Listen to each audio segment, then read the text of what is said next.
So Palworld recently had a new update, and it's called Tides of Terraria. This crossover with Terraria brings a ton of new content, including a sealed realm dungeon with a Terraria theme, iconic Terraria items, and more. That's not all, there's also fishing! They also made the town livelier, like there's more people now. So join me on another adventure as I dive back into Palworld to explore everything new. So let's begin! Alright, so our adventure begins spawning at the Windswept Hills. Immediately I interacted with this fast travel point so we can come back here anytime we want. Next up, we got our first mission, which was to gather some wood. So the easiest way to do this is actually to talk to that random dude that's sitting right there. Also, for stat distribution, I'm gonna go all health until like 15 points are added to health so I can survive longer in fights and my pal can deal most of the damage. For our next mission, I was tasked to make a primitive workbench, and using this workbench, we can craft a bunch of new stuff like a pickaxe, an axe, a club, or anything that's available here actually. Also, looking at my technology tab, I can learn a lot of new things. So I learned a couple of stuff that I would need in my future endeavors. But first, we needed a tool of survival, which means I needed to craft myself a wooden club. I had enough wood to craft myself one, and looky here, our first ever pal to defeat. It's a chickpea. And with my club, I easily beat it up. I did not really have any balls right now, so I can't really catch one. So I just decided to beat them up for their meat, their eggs, and their... I'm not sure if there's feathers. I don't think there's feathers. Anyways, I whacked a rock afterwards because I needed a couple of stone in order to make some stone pickaxe and a stone axe. The next target was, of course, a tree because we need more wood in order to craft more stuff. So I did this a lot and get a lot of materials and go back to my workbench. So the stuff that I got, I crafted myself a stone pickaxe, stone axe, and a single pal spear because I didn't really have the materials to craft more. But this is good enough. We can finish our mission with this. Let's just find like one pal to catch. And I found the perfect target, the Cativa right here. The Cativa is actually a really good starting pal because it helps with like handiwork and mining. So yeah, it's a pretty good pal. Also, by completing the mission, I was actually rewarded with like 3 pal spears, so I can catch more Cativas to put it in the base and make it work. And yeah, after this was done, there's actually something new in this update. So there's this wind-like things where when you jump on it, it like updrafts you up, so it's pretty useful, especially if you don't have any flying pals with you. Anyways, I decided to move my base of operation here. It has some way more spacious area than the previous area I was at. And there are also a couple of those blue ores there. There are the palladiums that we need in order to craft more spears to catch more pals. Also, since there's like 2 Lambos here, I decided to like catch them as well. They're gonna be a good workforce for us. Sadly though, my Cativa killed one, but worry not, there are other pals in the surroundings. Right now, I can only have like 1 pal working at base, so I'll just add like the Cativa there. And immediately it started mining like palladium since it has level 1 in mining. And since we have a base now with the pal box, and the Cativa can now like work on crafting for us, so I don't need to stay home and do everything. I can just go out to the world and do other things while my pals handle the base. So yeah, I mined a couple of stuff. I gathered a bunch of stones, a bunch of palladium fragments, and a couple of wood. I started working on a lot of stuff like crafting myself an armor because I'm currently naked right now. So now we have this cloth armor right here. Let's go. I then crafted myself a bunch of pal spears because I'm planning to head out and catch more pals to work at the base, and also we'll need to look for like a flying pal or something. I want to be able to fly. Also, a merchant visited my base and immediately I attacked it because I wanted to catch it. I want to have a convenient means of buying and selling stuff, and that would be the merchant. And for some reason, I was so lucky. I caught it in like 1 try. Amazing. Let's go. Anyways, I set out to the world right now because I have a mission to catch about 5 Lamballs. So that's what I'm doing right now. Completing these missions give me a lot of experience points. Also, there are item rewards sometimes, so this is very good to do. Well, I also captured a bunch of new pals I haven't encountered yet, like this Cremis right here, which can give us some wool. There's also this fire pal we're gonna be needing later on because we're gonna need it to smelt some ores for us. So I'm definitely catching this little guy. So it's running away, but you can't run. I slide downhill, you're no match. And after whacking it a few times, I made sure that my Lamball is inside his spear so he doesn't accidentally kill this Foxparks. And now we have captured the Foxparks. There are occasional treasure chests I find, and it's pretty useful. It gives me gold coins so I can buy stuff from the merchant. Anyways, I rushed home because it was already getting dark and it's really hard to see at night.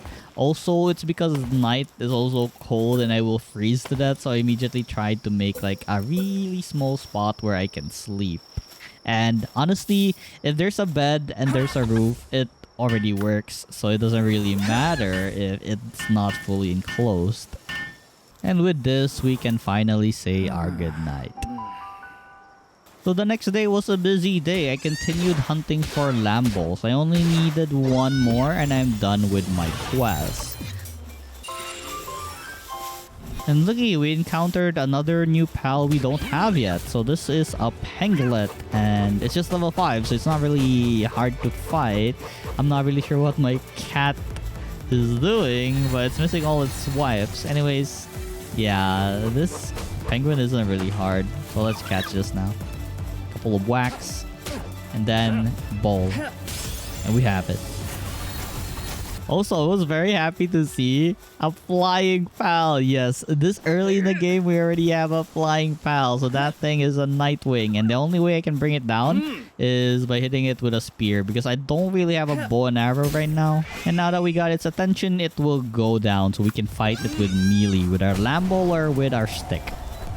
I had this really smart idea of just to like craft the bow in the middle of the fight because I had no way of like fighting this guy back. My stick barely does anything to it. My Lamball is not doing damage at all. So whenever this thing charges at me, I just try to dodge while I'm trying to finish my craft.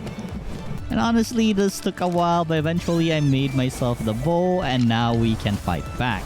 I had some arrows looted randomly from places. I only have like, I think around 20, but that is enough. And with this, we finally had a chance of like bringing this guy down and catching it.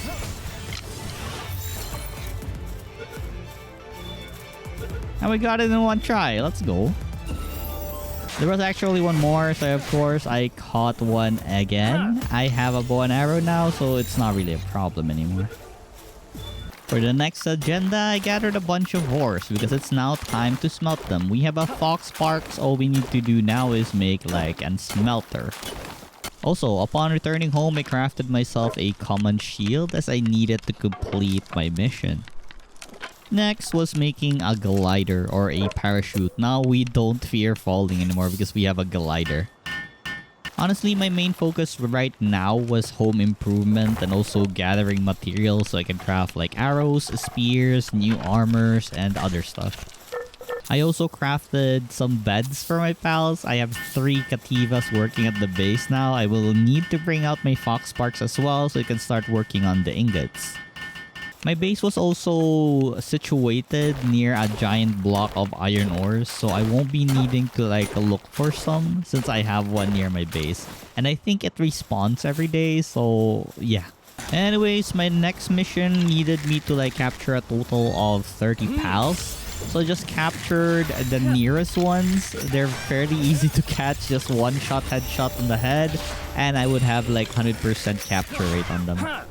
I also made a station called the Pal Gear Workbench, and with this we can now make gears for our pals. I also crafted myself a new bow called the 3-shot bow. It shoots 3 arrows but only consumes 1, I believe.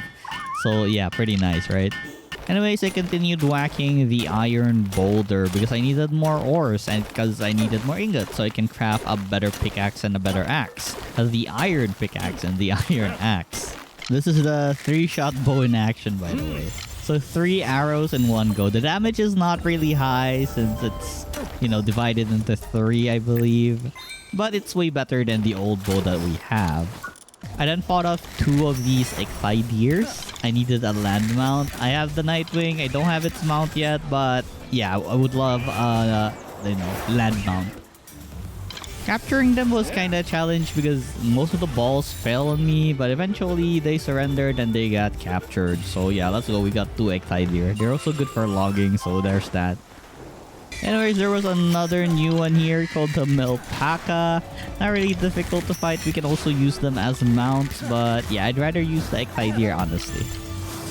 The Eikthyrdeer has this skill where it charges forward very fast, and I think it's a pretty good land mount on early levels. I then made a Foxsparks harness. This will enable me to, you know, mount Foxsparks on my hands and use them as a flamethrower. Also, it's because it's one of my missions. Also, I made myself the Eikthyrdeer saddle. Now we can ride our Eikthyrdeer. And now that we have a mount, my next mission was to defeat or capture a Chillet. It actually shows on the map where we should be going, so we'll never get lost. We just need to follow like the yellow exclamation point pointing us somewhere, and we can fight the Chillet. And look at this, they actually added a new NPC to this new update, and they give you like a bunch of quests that you can do, and the rewards are pretty great as well. For this one, they just wanted me to deliver a special dish to a small settlement. So sure, why not? And the reward would be like the mozzarella cheeseburgers, some gold, and experience points. One of my adventures, I found a family of these Sui and Suipapa. And oh my god, the Suipapa actually dash out so fast, leaving the babies here. Well, anyways, let's capture some of them. But yeah, my Eikthyrdeer accidentally killed some of them, so I couldn't really capture all of them. Whatever, we got one. Actually, I chased down where the Papa was, and I will catch him as well. I need him to work on my refrigerator at home, so some of my food won't spoil. I then captured these corgi-looking plant pals called Capriti. Because yeah, I just wanted to add them to my collection. Also, they're great at planting. I think it was 2 or 3. Anyways, I eventually reached my destination where the Chillet was, and I equipped my Foxsparks. Now we have a flamethrower. Even though this guy is an ice type. Wait, I'm actually dealing highly effective damage on him. I thought the Chillet was a water type all this time. Anyways, I easily dealt with it using the Foxsparks, and all we have to do now was catch it, and I one-shot it. Let's go. I then found a dungeon. So you know how the dungeons was before, but now look at this on the new update. Honestly, it looks more spacious now than before, and there are more mushrooms. I don't know, last time I played this was when Fabric update was live, so I'm not really sure if this was changed before this one. And like I said, there are a lot of mushrooms and the flowers as well. And look how spacious this place is. It's honestly really interesting to see how the dungeon shaped to this from before. Also, I did not expect to find coal here. So yeah, nice source of coal. I don't really have any use for coal right now, but later on I will use this. So I'm just mining some. Anyways, after exploring the dungeon, it was now time to fight the boss. And for the boss here, it's just an elite premise. Not a hard boss to fight, so I easily dealt with it. And for the reward, I got myself a Pendant of Diligence, which increases my work speed. So that's pretty handy, early game. Anyways, I continued my adventure raiding a small camp of Syndicate. It's really easy to deal with our flamethrower right here. I just burned everything to death. But I'm planning to capture these Eikthyrdeer, so I'm not really killing them. And after dealing with all the Syndicates, I can now free this pal right here. But actually, I can add it to my party instead. So now we have a Lift Monk. Also in this new update, they added fishing, so I'm crafting myself a fishing rod now. And all I need now is a bait. I also crafted myself a pal expedition area. So you can send out pals to do expedition where they get like items and other stuff. Pretty handy, and it only lasts like a few minutes. You can just leave your computer while your pals are doing expedition or something. I don't really know how fishing works, so I just decided to like throw my lure in the water and I waited for a while, but nothing really bit it. So I think I'm doing this wrong. Anyways, I decided to just craft myself a new armor. I recently unlocked this. It's called the Pelt Armor. And after making this, I'm gonna explore the world once more.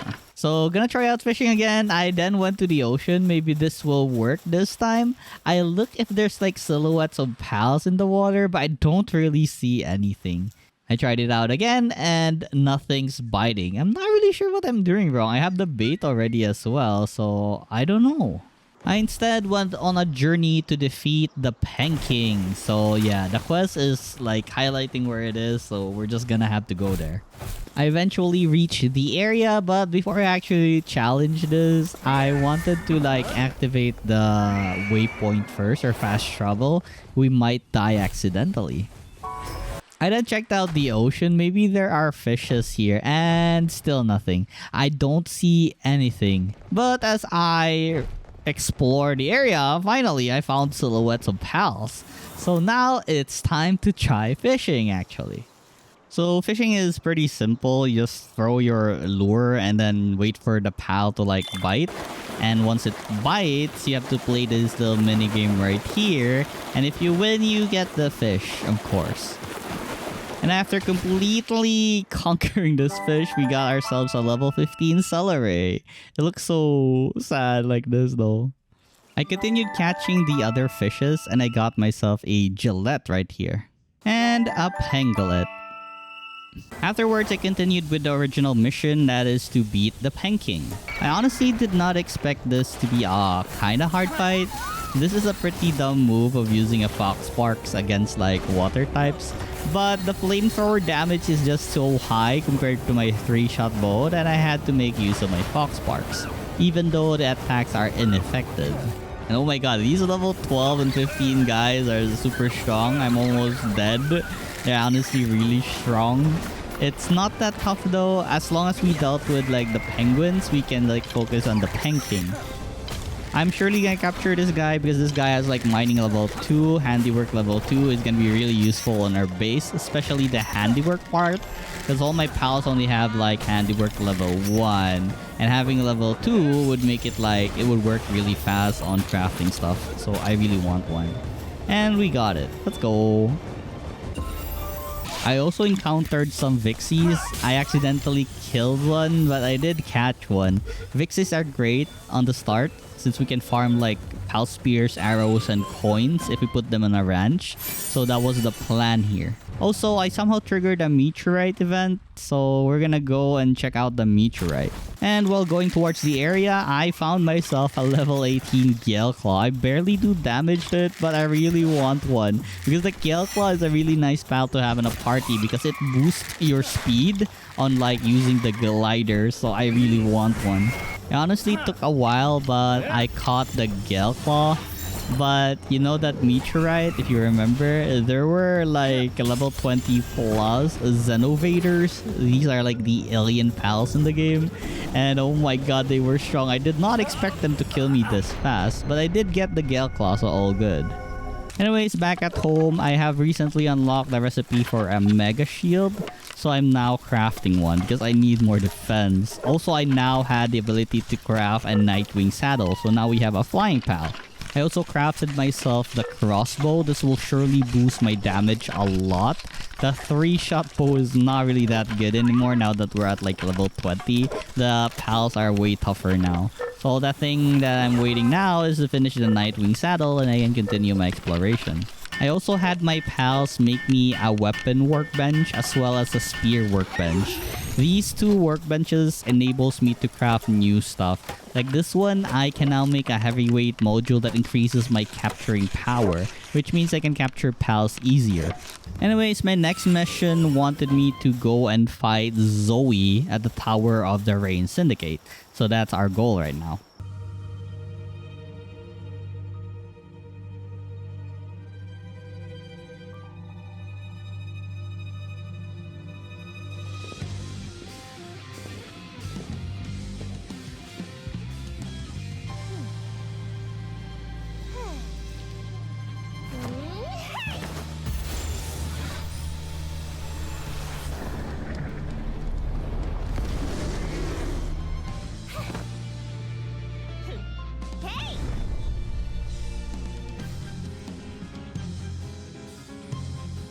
Honestly, I'm not sure if I'm strong enough for the fight, but I think we can do this as long as we like slowly deal with it.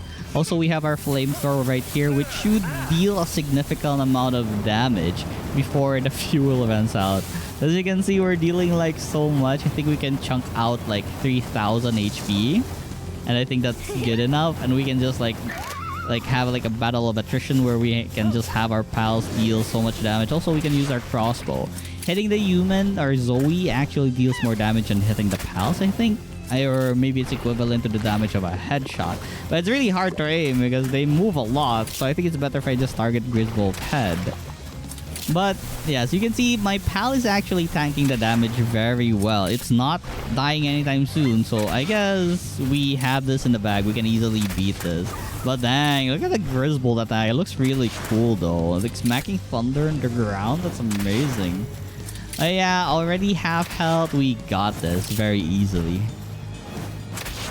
And after a while of shooting my crossbow in the head or at Zoe, we have eventually defeated Griswold and Zoe. So let's go. We have finished our mission.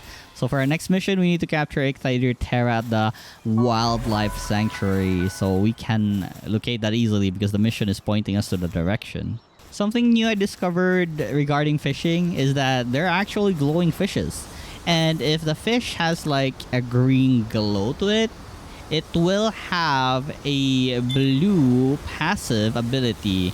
Blue passive abilities are basically, I think, one of the best abilities or passives in the game. And best versions, I mean. Like, look at this thing. We got a Quadro with remarkable craftsmanship. Let's go! We can use this to breed like an Anubis, maybe. I don't know. I'll need to check it out and see what I can combine with a Quadro. I want an Anubis with a remarkable craftsmanship because this increases work speed by 75%. And then for the purple light, it means that the fish that we're trying to capture is an elite fish. And both fish can also have like both the purple and the green light, but it's like a giant glowing purple light instead. It will have like the blue passive ability and it will also be an elite. So those are something to look forward to. But with our rod right now, the beginner rod, I don't think I can catch one because they're really like feisty fish that they will fight back and you won't be able to catch them unless you have a better bait and a better rod. This is really easy to like spot good fishes because we now have our Nightwing to fly us. As you can see, that purple glow, that really bright purple glow, that is what I mean. I did not really know how hard it would be, not until like I tried catching one and I immediately like lost very easily because the bar is moving so fast I just can't keep up. But the higher level our rod and our bait is, the larger our bar is gonna be, so that's what I'm looking forward to. Also, I decided to move my base to a more spacious area. That way, it doesn't look like clunky and such. Also, so that our pals don't get stuck or something. So, I think this area is a really nice place. I just need to clear out the stones and rocks and put like a lot of platforms. And it will be a good place. And look how spacious it is. It is a big giant circle of area. So I just need to make all the stuff that I have on the other base and we'll be done here. I also hatch a couple of the eggs that I have found on my adventure so far. If you're wondering, I have set the incubation to 0 because I don't like waiting. So they instantly hatch once I insert them to the egg incubator. So one of the great finds I have here was an Arsox. An Arsox has 2 enkindling, meaning it can smelt ore faster than our Fox Sparks. So yeah, we have better hands at the base now. I then found a small settlement. This place had an update. It looks better now. Also, did you see that? This water type elephant, I forgot its name, is torturing this cat right here. What the heck is this? It's crazy.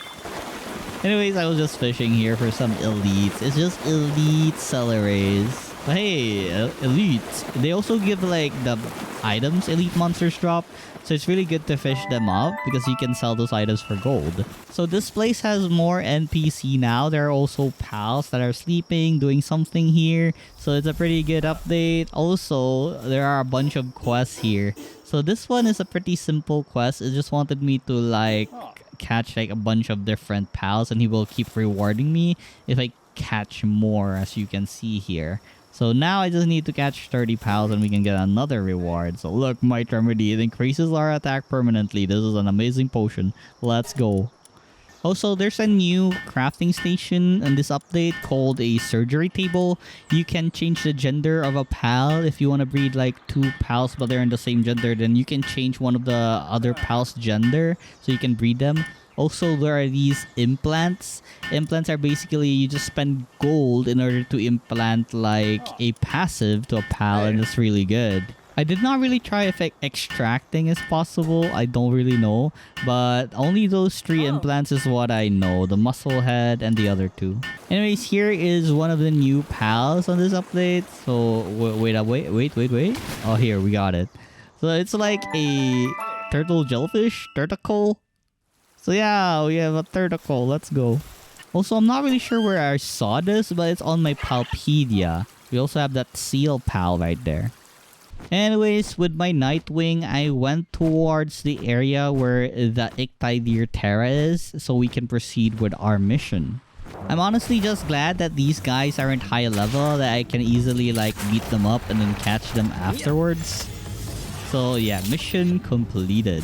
Once they get inside the ball, mission completed. I also caught myself an Azurobe. I wanted a water type mount because there's also like salvageable materials in the ocean and you can only salvage them if you're mounting like a water type. So yeah, that's the purpose of this Azurobe. And yeah, this place is also crawling with Penkings, and I really need a lot of pal that has like 2 in handiwork and 2 in mining. So this was the best place to grind pals right now, which would be Penkings. Okay, so finally I can craft one of the best gear available. But well, it's not really the best, but I use it like the entire time when I play Palworld because the Gale Claw is just so good. You can easily like move left, right, or wherever you want to go with your glider once you have like a Gale Claw in your party. This basically adds so much more mobility. So I always have one whenever I play like Palworld. When I have like the chance to get a Gale Claw, there's always a Gale Claw on my team. Anyways, I decided to go on a hunt for like the bounty targets because you can use these. I mean, once you defeat like bounty targets, they give something like a bounty token, which then you can use to buy a bunch of stuff from the bounty merchant. So right now, I don't really have anything particular I want to buy with the bounty target, but in the future, I would like to buy like the muscle head so I can enhance my pals, make them stronger. And I think the best way to like farm those up is like catch the bounty targets and then chop them up with a cleaver later so you can get like double the loots. But I swear to God, I used like a lot of balls already. I want to give up and I just want to kill them and like, yeah, give up and like trying to catch them. Just kill them, like farm them again the next day when they respawn or something. If this doesn't work, it'll work. We got it. Let's go. Okay, since I caught like a lot of Penkings last time, it's now time to make our Orm Farm base. So this area right here, there's a lot of ores right here. So I'm just gonna make a simple base with like 2 transporter. They're just the pals I caught from a cave. They only have like 1 on transport.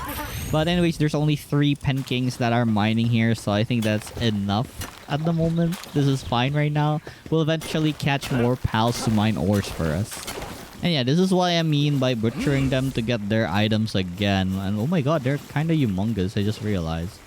Anyways, it's easy to butcher them. You just call them, then chop them up, and then you get the loots again for the 2nd time. So that's a pretty good reward, right? If you capture them. I also built like a ranch on my orb farm since we still have like a lot of space here.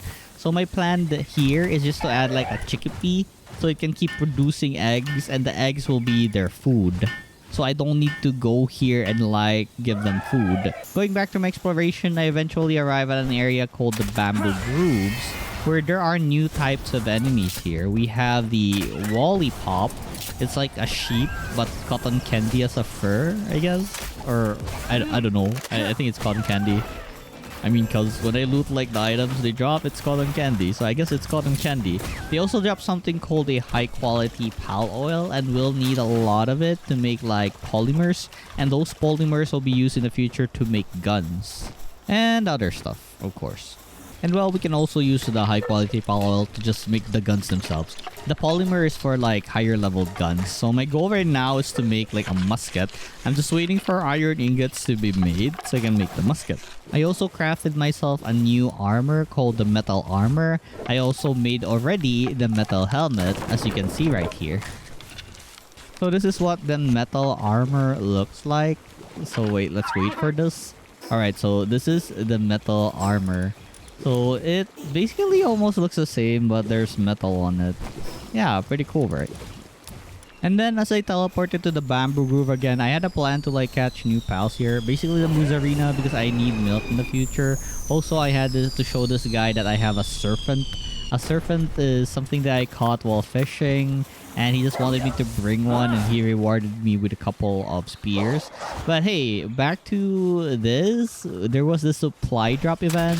As you notice, I totally forgot to mention I actually captured a dire hull and made the saddle. The dire hull is a pretty good mount. It's very small and it's pretty mobile. So yeah, it's good. And these supply drops, man, they're really good. They give like so many good stuff, especially the crude oil. Crude oils are gonna be really hard to get later on the game. But the most important thing I wanted to get here were the remedies. So we got speed remedy, which increase our work speed by a lot. So let's go. So back to my original goal, I hunted down some moose arenas because I wanted one on my ranch to get like, you know, milk. And oh my god, this curve module is annoying. I was like, I have a really hard time using it. I just can't use it right. I had to like just get close on their face instead and like smack them with the ball so I can hit them. It's really hard and difficult for me. I don't know, I just can't use it. I'm probably gonna sell this and like make the first module that I have instead. But the curve module adds like +1 capture power compared to the previous module I had. That's why I'm using it. Anyways, we're fighting an elite boss Azuro right now. And you do know I already have an Azuro caught from the what was that place called again? The one with the Eikthyrdeer Terra wildlife sanctuary, yes. So yeah, this thing is pretty tanky. My crossbow is not doing well.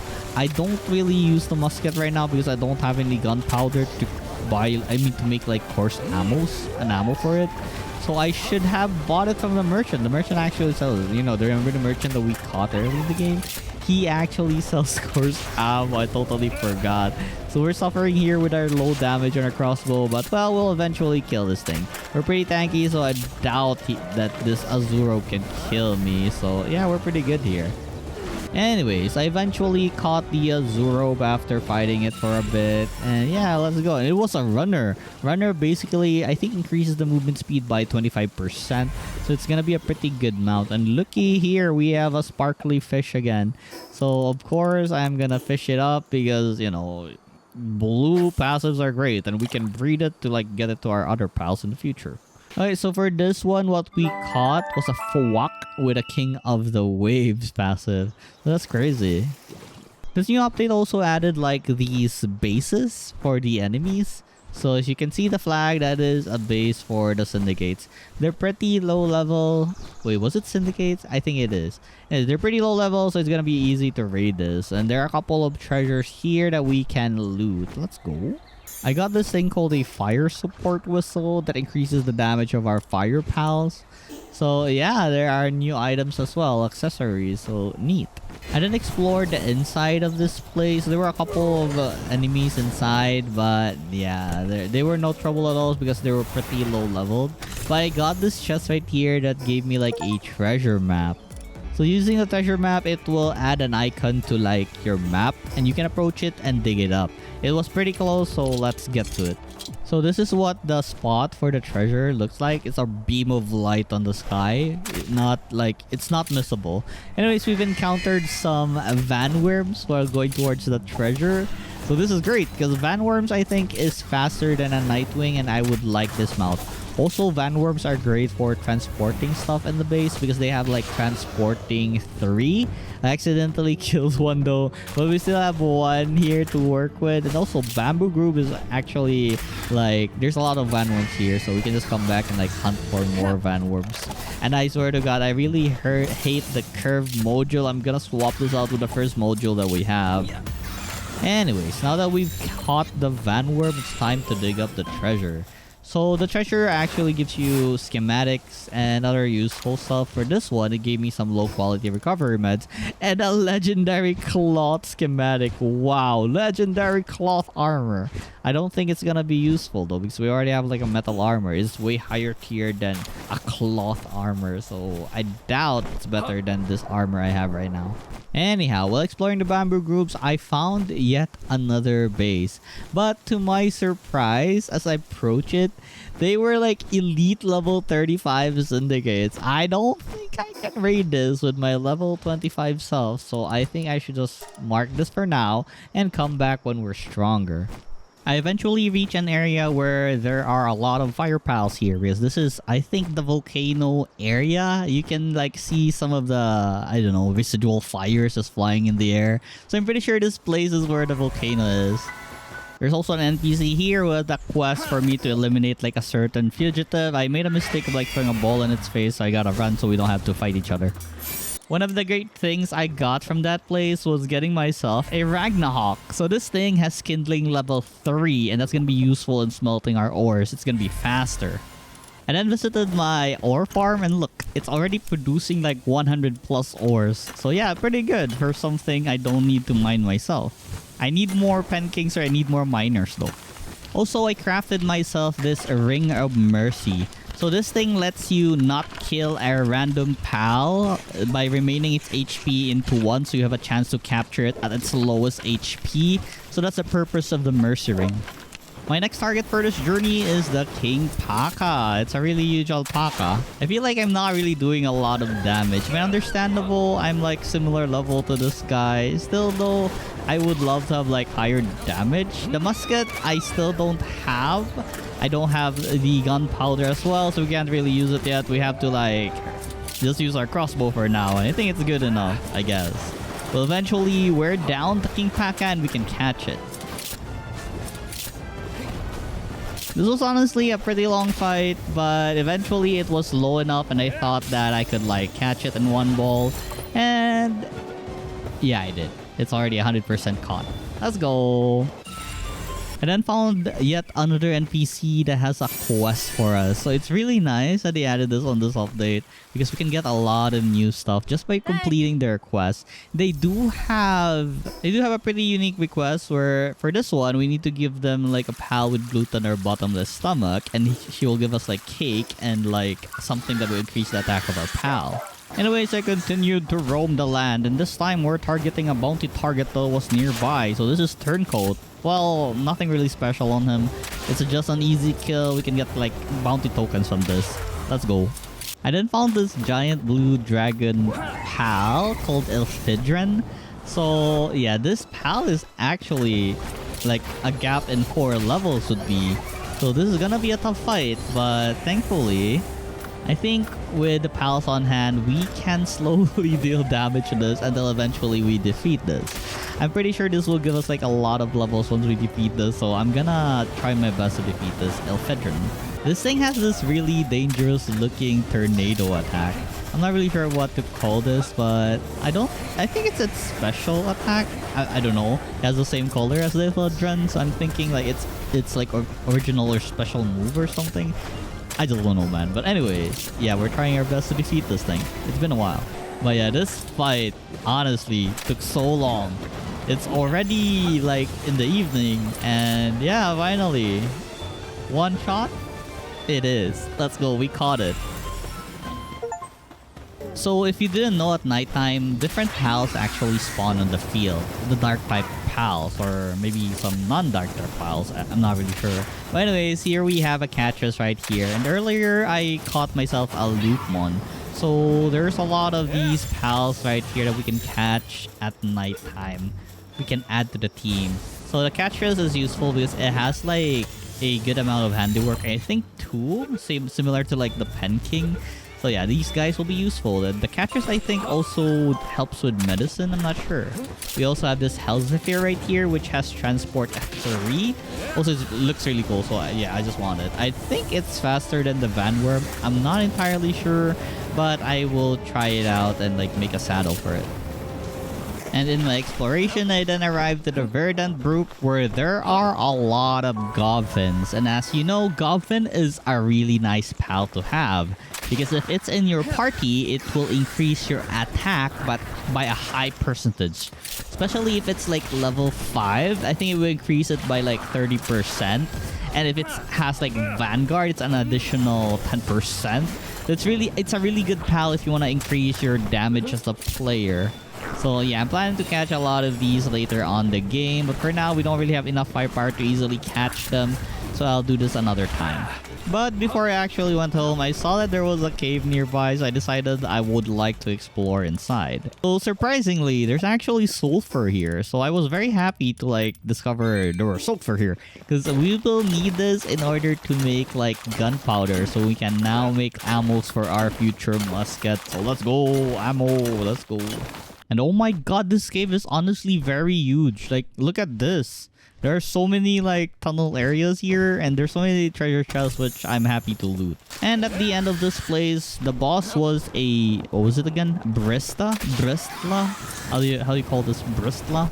So yeah, it's a Bristla, the thorny rose. So yeah, we have our Vanworm right here doing effective damage against this grass type, so we won't have a problem with this. And after a while of fighting this, I eventually caught it. So yeah, let's go. As for the rewards of this dungeon run, we got ourselves a schematic for an assault rifle. Well, it's just a makeshift assault rifle, but it's tier 1.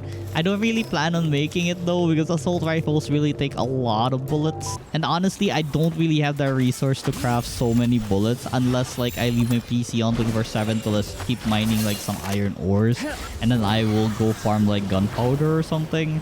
Or maybe I can make like a gold farm or something, but nah. So we have some spear and weapon upgrades now. So for my spears, I'm gonna be using Giga Spear starting now, since the enemies are starting to get like higher leveled and it's harder to catch them if we use our normal spears.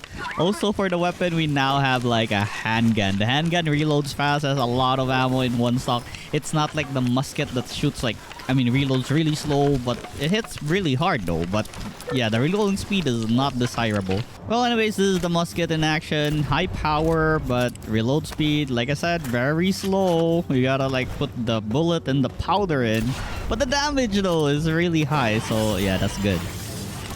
Anyways, our next agenda is to fight this elite boss called Bushi. It's just a level 23 Bushi. We'll have an easy time with this because, you know, we have a musket, we have our handgun, and it's 23 and we're 28. So yeah, it's no much for us. Still though, it looks really cool. A samurai fire type. It has like an EI slash where he just dashes forward very fast. I'm not sure if it attacks like that, but yeah, I think not that one. It has this dash attack, but I guess it's not doing it. Whatever. Let's just catch this thing. Just one more shot maybe, and then we can try and catching it. And oh yeah, this guy has kindling, but it's not really that good. Compared to the other kindling pals we already have. But he does have, I think, level 3 in wood cutting, so he's gonna be good at chopping those wood. And while exploring around, I then found a random Relaxaurus. I'm not really sure if I'm at the map where these things spawn. But hey, since it's here, let's catch this thing. This thing drops a lot of high quality Palworld, and it's gonna be useful in like making guns.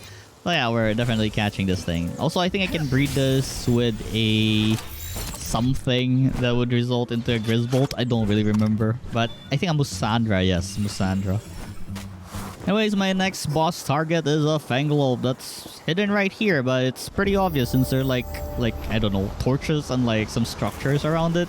So this is the hidden fall mineshaft, and I want to catch a Fenglope because a Fenglope is one of the best ground mounts. I'm not really sure if it is still true to this day, but I love the Fenglope. The Fenglope is always in my team unless I have a better ground type or unless I already have like a jet dragon or something.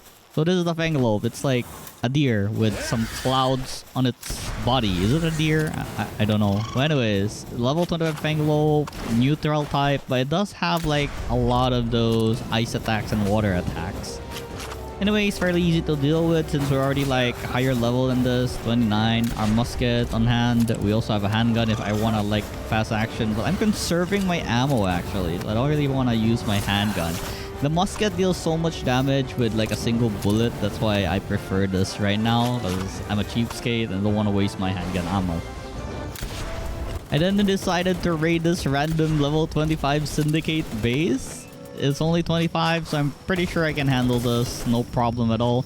It's pretty annoying though, but once we like deal with the guy with a Gatling gun, that's the guy that deals so much damage. Once he's dead, we're fine in raiding everything. Everything doesn't hurt as much as this guy, I think, so we're fine.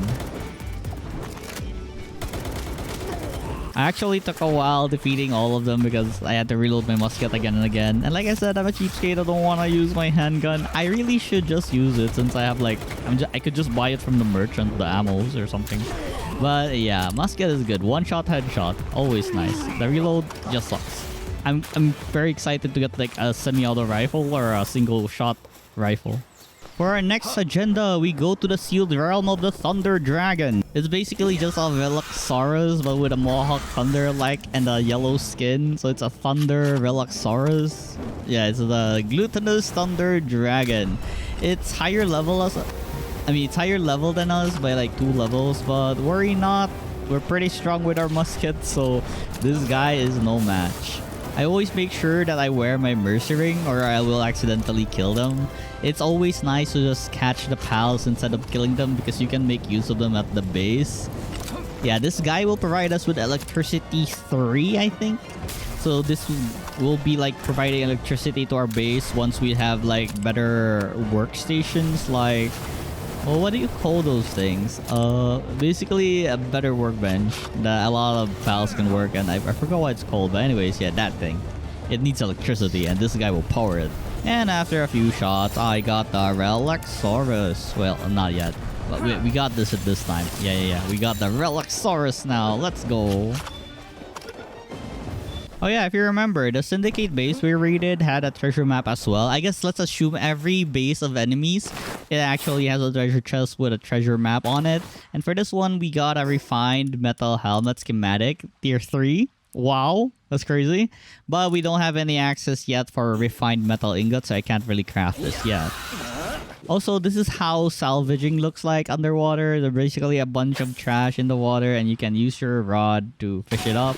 And you get gold, potions, and random stuff. So yeah, I just wanted to see what else I can get from the salvage. So I salvaged the area, or look for salvages here. I decided to make the lower tier version of the handgun a makeshift handgun because I really hate the reload speed of the musket, and I think I don't really mind wasting bullets on a coarse ammo handgun.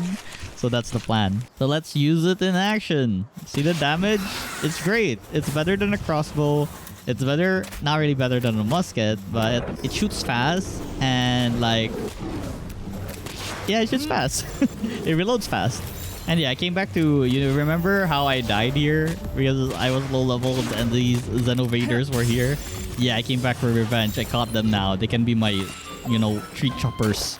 Also, I mined the meteorites. These are gonna be useful later on once we unlock like a missile launcher that uses these meteorite fragments, but I think that's later around 31 or 32 or more. I don't really remember. And nighttime is a really great time to look for shining fishes because you can see clearly at night if there's a fish that's shining. It is, we're catching more of those fishes with great passive abilities. So of course, yeah, I'm gonna be here. So it is, we got another Fwak, and it has like a vampiric. That's crazy. Vampiric, I think, gives you and your pal lifesteal. I'm not really sure. And while flying around, I saw like this big base, but it's full of like level 50 People Alliance members. I'm like, what? I don't think I can raid this. They will like probably one-shot me or something. So I just like skedaddled out of there. But wait, actually, I saw a hole and I thought I can maybe go in, but there's like an invisible wall that I can go in. So yeah, that was a failed plan. While exploring around, I then found this bounty target called Fumble. He is a ninja. He's really threatening. I tried killing it like very far with my bullets. So yeah, we're in a safe ground here. We can eventually kill this guy. Honestly, this fight took a while, but currently he's like swimming for his life right here, so he can't really fight back. He tries to dodge from time to time though, but yeah, no matter, we'll catch him and then we'll butcher him later. I eventually made my way to the Snowy Mountains where the tower for the Free Pal Alliance is. Because our next mission is to defeat Lily in the Free Pal Alliance Tower. So yeah, we're gonna be doing this once I feel like I'm ready. And while on my way to a free travel point, a meteorite has descended. I was hoping that it was something new, but actually just another Xenoveer. Xenoverse? I kind of forgot their name. Oh, it was Xenovator. Okay, I don't know why I forgot that, but whatever. We're gonna catch these guys. Easy catch. Continuing my exploration, I then found this big guy. So this guy is a bounty target as well, and he's called Brick. It's called the Hostile Defender, and oh my god, he's humongous. Look at that smack on the ground. That's very scary. So we'll be using our handgun this time, not our makeshift handgun. So we can like deal with this guy faster. Because I feel like if he hits me once, I'm gonna die. I don't know. He's just humongous, man. I don't know how much damage he'll do. He can't really hit my flying pal with his shockwave attack on the ground, but he does hit it with a normal attack. And you saw how his HP drained, right? Imagine if it was hit by a skill. Anyway, same was the earlier guy. I captured it because I plan to butcher it later on. Or actually, I just killed it because it didn't go inside my ball. Whatever. Oh my god, bees! So every exploration I've been doing right now like resulted in me reaching the Twilight Dunes. I'm here because I'm trying to catch a Digtoise. A Digtoise will be really helpful in mining ores. Any type of ores you want. As long as you make the saddle, it has like a really good skill that can mine stuff really fast. So that's why I'm here. I actually can't stay here long though because I don't have the heat resistance to resist the hotness of this desert. So we'll need to find an area where I can live while trying to catch a Digtoise, or I'll just come back here once I can. But YOLO, I'm here to catch a Digtoise. Even if I die, as long as I manage to catch one, I'll be satisfied. So I dive right in, even with my low health. I don't care. I'm gonna catch this thing, whatever. It's dead. Oh my god, the Vanworm killed it. What the heck? I did, however, found an area that wasn't that hot, so I managed to survive. And there was also a Digtoise here, so I was so glad that I found this grassy area. This grassy area is less hot than the deserted-looking area, so I'm happy to get like a Digtoise now. I'm satisfied already, and I can leave. Well, not really. I decided to grab some Doomods as well. Doomods are great. You can place them in a ranch, and they can keep producing high-quality pal oil for you.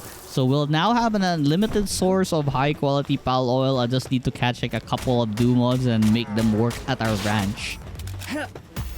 I also continued to grab a couple of Digtoise as well. I'm gonna have these guys work at my ore farm. So more ores for us. I finally started crafting the Digtoise saddle or headband.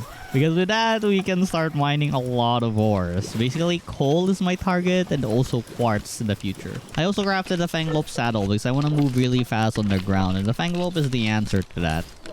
Afterwards, I set up my Doomod or my high quality pal oil farm at my ore farm. So this place is where we're gonna be like grinding so many high quality pal oil. Afterwards, I started building some gardens at my base because I needed the tomatoes, the berries, and the other products that I place here in order to craft bait. Also, in order to make cake.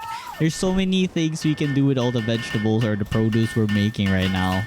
So remember the workbench I was talking about earlier? It was a production assembly line. So this thing is the thing that needs like electricity. So finally we made one. So with this, our production for stuff like nails or other miscellaneous stuff is gonna be faster because there's 3 spaces for PAL to work on one item. Also, I've unlocked a really good weapon now that like we're level 31. So we can now craft like a compound bow.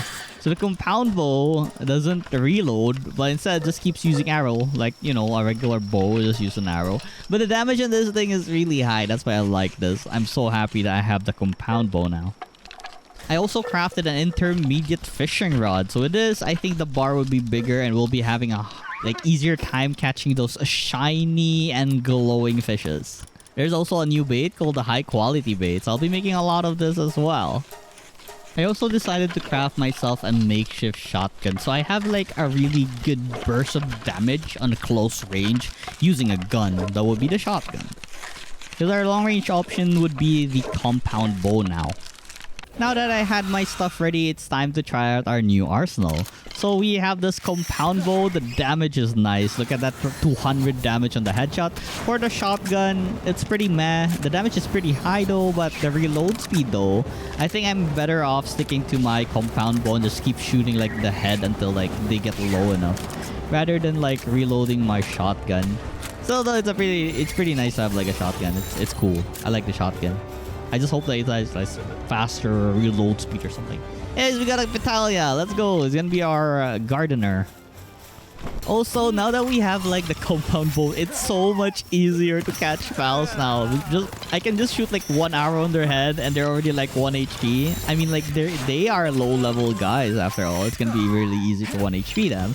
But yeah, I'm catching a lot of pals right now, so I can gain a lot of experience points. Catching pals is actually a good source of experience.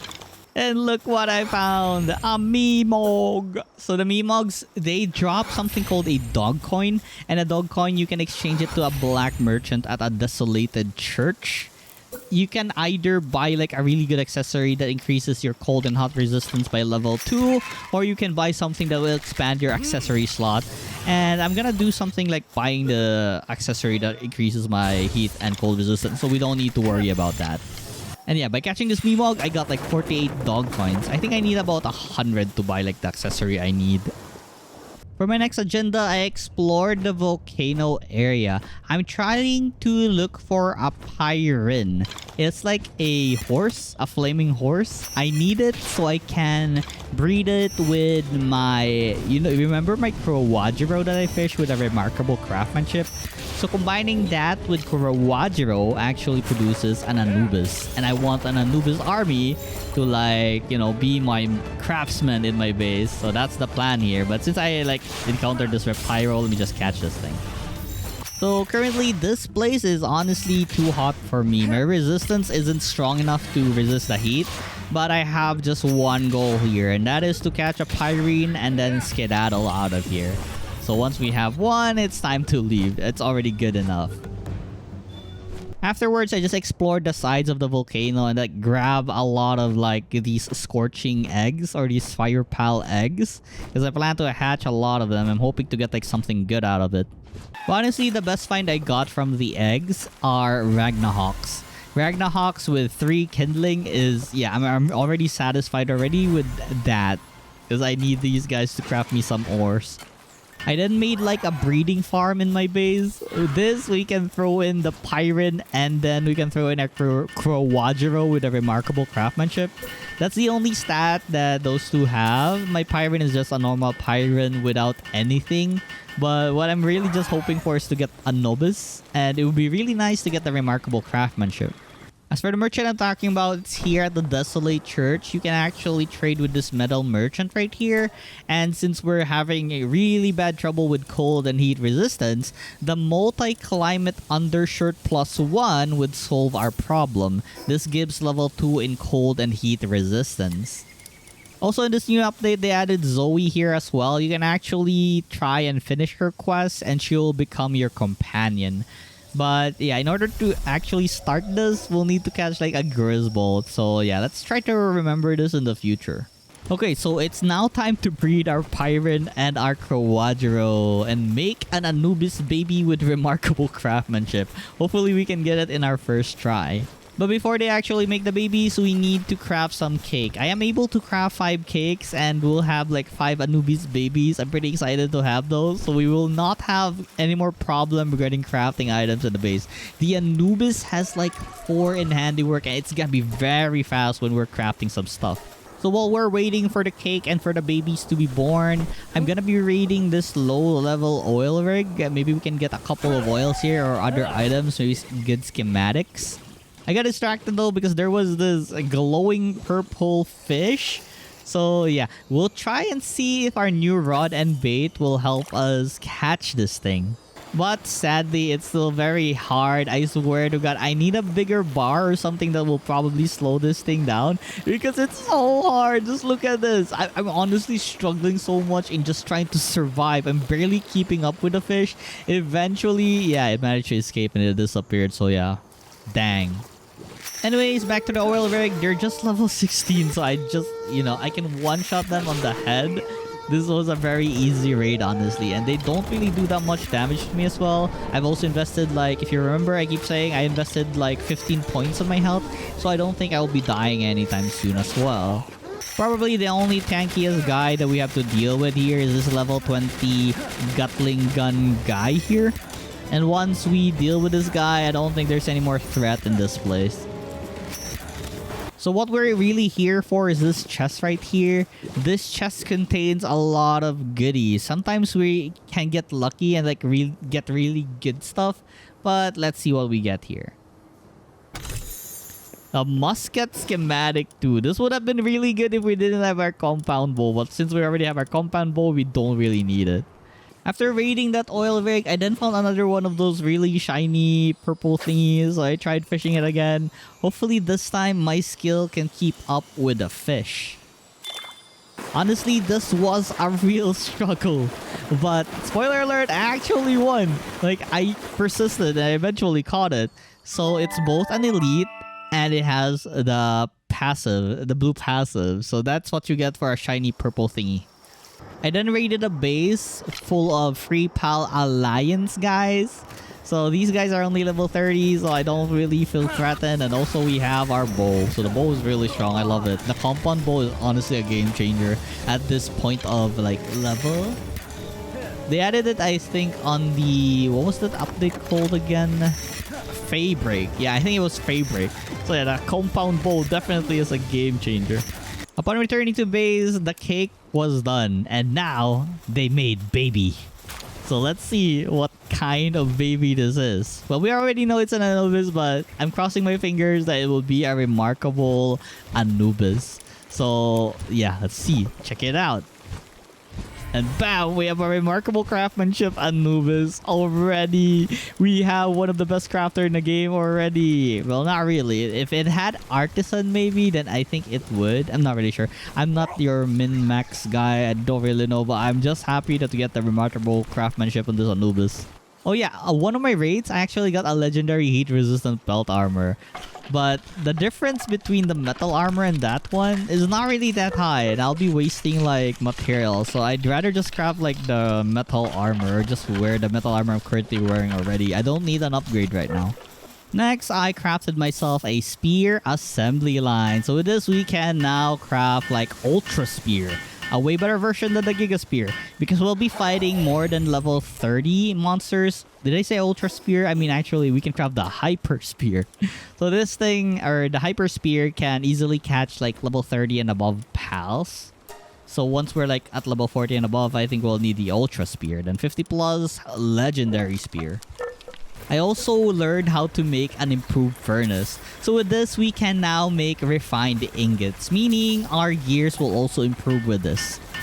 We can now upgrade both our pickaxe and our axe to the refined ingot version. So let's go, more damage to these tools. I then trap yet another Mimog on my adventures. I found one at the volcanic area. So hey, poor guy, you're gonna die very fast. You can't escape. So the reason I'm doing this, because once you hit a Mimog, they actually run really fast. That's why you need to trap them or else they'll just run and you can't catch them anymore. Next up, finally, I am exploring the new content of this update. So this is the place where we can go and fight monsters from Terraria. This is a new island and it is inhabited by new pals as well. But they're pretty high level right now. I think level 40. So I plan to just ignore them and just go to like the Terraria dungeon. So my plan is just to activate this fast travel point and go inside the sealed realm of Terraria. So one thing I did not expect from coming here was the place was actually for a level 45. But I'm pretty confident that I can just loot like the chest and then leave or something. So I'm gonna go in. Immediately after entering, I can hear the Terraria background.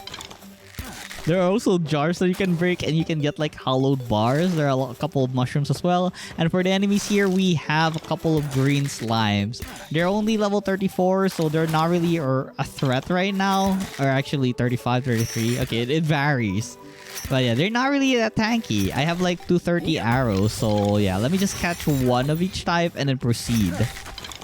So this place is, well, as you know, it's already like a dungeon. So we're crawling a dungeon right now. It might seem like it's open world, but it's, I guess, in another realm that's like a dungeon. So we'll be traversing these caves and look for like some treasures. You know how it is in Terraria. You gotta look for those chests, man, and like get items. But these slimes are actually pretty good to like grind on. They also drop hollowed bars, I believe, and we'll be needing the hollowed bars to craft the Terraria gears Terraria gear recipes that we'll get in the future. There are also these demon eyes. So yeah, they're a pretty small target, but yeah, they're not small enough that we will miss, so no problem at all.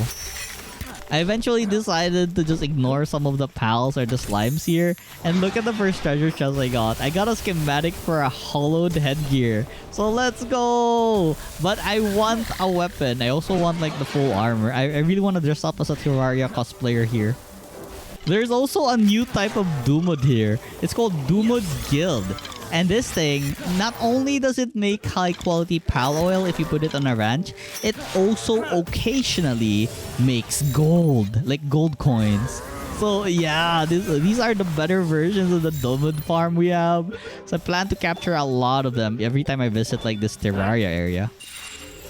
Going inside this cave is pretty interesting. You know when you dig down in Terraria in a cave area, you sometimes see like houses like this, abandoned houses. I was hoping that maybe there are chests inside, but yeah, there's none. But there are a couple of booby traps that will shoot me like arrows on my face. But look at this. Oh, I was pretty impressed by what I saw here for the first time. There's even this anvil, but it's pretty flat. I don't know why. Who can craft something there? And look, there's the mushroom biome, the blue area. I swear to God, this is like an experience. It's pretty nice. Look, mushroom area. Supposedly there should be like a lot of gold here, right? But I don't really see any gold. Anyways, we'll continue and explore here. And exploring more, I found a life crystal. Look at that. I thought I could mine this thing. I thought this was like a rare ore or something that we can get through this cave. But no, the goal here was actually to get this life crystal. This thing. So this, same as Terraria, it will increase the amount of health that you have. And you can keep getting this again and again each time you go to like the dungeon until your HP is max. And oh my god, I don't need to add points in health anymore. I can just get like the life crystals. I eventually reached the area where I forgot what its biome is called, but it's when you like try to look for the crystal to summon like the queen slime. I think it's called the Glimmer biome. I don't remember. It's been a while since I played Terraria. But hey, we're at the Glimmer biome. There's this new pal type here. It's like an ice fox spirit type looking pal. And yeah, I really should run. These guys are like level 44 and I'm 35. They probably can one-shot me if they hit me with ice. And look at there. They're like flying enchanted swords. Like, what do you expect from the Glimmer, right? And these walls are actually hollowed bars. So, wow. Okay. This is a really fun experience, I'm gonna lie. So moving forward, yeah, my goal is just to grab a couple of chests. And if we can, maybe fight like the boss in this dungeon. Oh my god, look. We got the Excalibur schematic. So we can craft this once we get home. Oh my god, pretty excited to try all these new stuff. And wow, more life crystals. And like there's like giant rainbow slimes here as well. So after all that exploration, I finally made my way to the boss area. So here we have the Eye of Cthulhu. It's level 45! And I'm only like 34 or something. So it's gonna be a difficult fight. Look at my damage. 26 per shot. It's gonna take a while. And look at the dashes that it does. It's really like, wow. Like, yeah, this was an experience. It's a pretty nice update, not gonna lie. It also summons his little eye minions, but thankfully they're not actually minions, like demon eyes that he summons. They actually disappear after sometimes, because if it was, you already know I would struggle a lot, because I'm even already struggling like with my current damage right now, and the demon eyes in the field as well. We can't really kill it, not until like 6 shots or something. Also, if you reach like half HP of the Eye of Cthulhu, just like the game, it will turn into its mouth form. The second form, I mean. So now he will dash faster. And like, I think 4 times or 3 times. I don't remember. Actually, just 3 times. So yeah, it's a really exciting fight. You can tell that this fight actually lasted so long because at the start of the fight, I had like 130 arrows and now I'm left with like 11. I'm just so happy that I'm close to killing this guy before I actually ran out of ammo because oh my god. Also, I really need to dodge his strikes because he will kill me if I don't dodge them. Even though I have a lot of health from the life crystal as well as adding stats to health, it is still dangerous to like be concited and like eat all the damage that this thing has. I'm still hoping though that I can catch this eye. There's only like a little chance. I only have like 29 hyper spear left. I'm not really sure if I can catch this, but I made sure to like try until my spears go 0 or something. And after like throwing a couple of spears and I'm down to like 17 left, I eventually captured the Eye of Cthulhu. Let's go! But it has like this negative trait called Sickly. But whatever, we have finished the boss. And now we have more rewards. I got a schematic for a Night Glow and also a Celestial Sigil. We can summon the Moon Lord and fight it with this. I immediately went home afterwards and crafted myself the Excalibur and the Hollowed Headgear. I also hatched a couple of new Anubis that got born from our frog and our horse. I'm not really sure how this works, but hey, cool. Another Anubis had a remarkable craftsmanship. So in total, I have like 2 Anubis with remarkable craftsmanship. It honestly didn't take long for our team of Anubis to make like the headgear. Also, check this out, how fast they can make the Excalibur. So the helmet, the hollowed headgear is actually it has higher defense than the current headgear that I'm using. Also, look at this new weapon, the Excalibur. It's gonna be used as our axe and pickaxe. We didn't actually need to make like the refined versions. So yeah, let's see this in action with a tree and a rock. It's a really fast weapon and it deals like 2 damage. It's really fast. Look how fast that like wood got destroyed. So watch this again. We don't need an axe anymore. We have the Excalibur. Like, oh my god, this is the best mining tool ever. Next up, I upgraded my storage into these giant boxes. I have like a lot of items now. More schematics, more random stuff that I'm not sure if I need or don't need, but it's always nice like to store stuff. So yeah, these huge crates are really good for storing stuff. Also, look at the amount of ores that I have. My mining farm is actually doing pretty well. Like, they're mining so much now because I have, like, Digtoise Penkings over there. I actually need to remove the Penkings because we have, like, Digtoise now. Digtoise have, like, tier 3 in mining, so they mine faster. I wanted to raid the Terraria dungeon again, but I saw, like, a couple of these birds. It's called Alhambra or something. I always make sure I have my Mercy Ring, but I did not really expect that these things were, oh my god, dangerous. Look at that damage. Oh, I'm almost dying. I did not expect them to be this strong. There's only like 2 gaps in the level. I'm 35, they're 37, but they're so strong. They destroyed my beacon and oh my god, they're destroying me and they're just gonna destroy my Fenglope as well. But my goal is at least to catch one before I die, and I'm trying my best here to not have the Fenglope kill them or something. I'm gonna try to catch one. I think I will eventually catch one. We have our Hyper Spear still, so we might be able to catch one. 60% and it keeps failing. How unlucky am I? And yeah, I died. But look at the ball. Notice the ball. I managed to catch one. So let's go. So this thing is a Palumba and you can make a saddle on it and it runs really fast on grass. I never really tried it, but I saw a clip somewhere on YouTube and I saw how fast it runs. And yeah, it's very strong. You see how much damage it dealt to me. Also, I'm level 35 now and actually unlock a couple of new stuff. Basically an Ultra Spear. So with this, we should have like a higher capture chance on those 30 plus monsters. So I need to craft myself a new spear bench. And I went back to the snowy mountain because I need to fight Lily now. But since I saw like a random coal, I tried to use the Excalibur on it and oh my god, look at this thing go. I actually did not need Digtoise anymore. What is this thing even for? We have the Excalibur. And looky here, we have the ice version of the Vanworm. So yeah, I'm capturing this and adding it to my pal family. I then tried to fish up another one of those shiny purple fishes. It was a struggle, and honestly, it took a while again because, you know, my bar is pretty small, but I'm still trying my best here to win. It's way better than when we had like our beginner fishing rod. At the very least, I have a higher chance of winning, and I got myself an elite Azurobe Chris with Lunker and a remarkable craftsmanship. I'm not really sure if it's good for the remarkable craftsmanship, but if it has like 3 in watering, I guess I can use this instead of a normal Azurobe. And then found like this rampaging Rip Pyro Chris.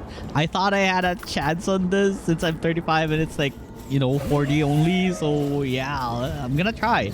I'm gonna try like slashing it with my Excalibur. But yeah, at the start, I thought I was doing well. Because look, I'm staggering it, but it has this hyper beam red thingy, and yeah, everything turned bad when it started using like ice attack. I really thought I had a chance against this guy until it did like its wide range ice attack skill, and that's when things really turned bad. So I had to like run away because, you know, I'll probably die. 100% die against this guy. I'm not sure why, but I can't seem to run. Like hold shift and run, but I did manage to use my glider to like go away, so yeah, we escaped death there. Anyways, I just decided to level myself up by capturing a bunch of random pals that I don't have like 12 or was it 10 yet? So here we have the guards. Using the Excalibur is so good, and we have the Mercy Ring so we don't accidentally kill them. Look at this, it's so easy to catch them. Oh my god. I also caught myself a Mossandra. So yeah, I believe if I combine this with the Relaxaurus, it would make a Grizzbolt. Not entirely sure, but I just thought. Anyways, we have one. And there's also a cave here, so it's time to explore. And looky, inside the cave is like the spider pal that you see in Fabric. So yeah, we have that one as well. Tarantris, was it? There were also fishes inside the cave. I did not expect that. So I fish up this green shiny one. And well, I got myself another Fawak with Vampiric. Anyways, for the boss of this dungeon, it was just a Goriath level 29. Fairly easy to deal with our Excalibur and our Vanworm Chris. So not really a problem. It's really nice to have like an ice pal with me because they can freeze it and I can just, you know, whack them with the Excalibur. For my next agenda, it will be to catch a bunch of these Gooffins. And then, well, my goal is to look for a Stronghold Strategist and a Vanguard Gooffin. And then if they don't have both, I can just mate them together so they can have both. And then make them, condense all the other Gooffins that I catch and turn it into a level 5, which in max, I think gives me like 30% more damage. So that's a plan right here. So earlier you saw that I had a single shot rifle, but honestly it's pretty bad. The damage I think is higher than the compound bow, but I just hate the reloading, I swear. So I just turned back to my compound bow as it did not really need reloading. You just like draw the arrow. As for the Gooffin that I'm planning to use, I just decided to use the one with a Vanguard. I don't have both Vanguard and Stronghold Strategists, but I think this is good enough. I can only manage to like make it level 4. I can catch more so I can max it out. Oh my bad. By level 4 I mean like 3 star. I thought it goes up to like 5 star. But yeah, it is level 4. My bad. With all that prepared, I think we're ready now to face Lily from the Free Pal Alliance. I should have brought like a fire type pal because Lily has like a grass type pal. Yeah, that was my mistake, but whatever. Let's go.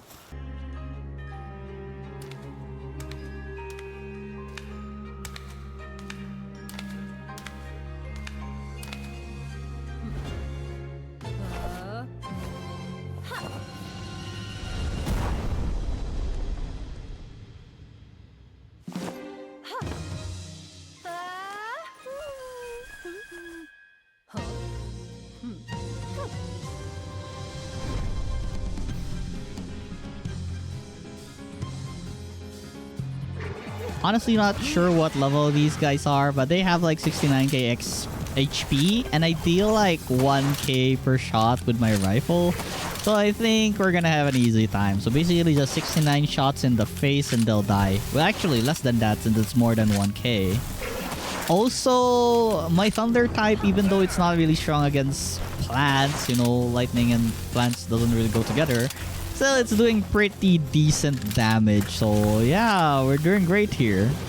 Lylene, I'm not really sure why do they hate me.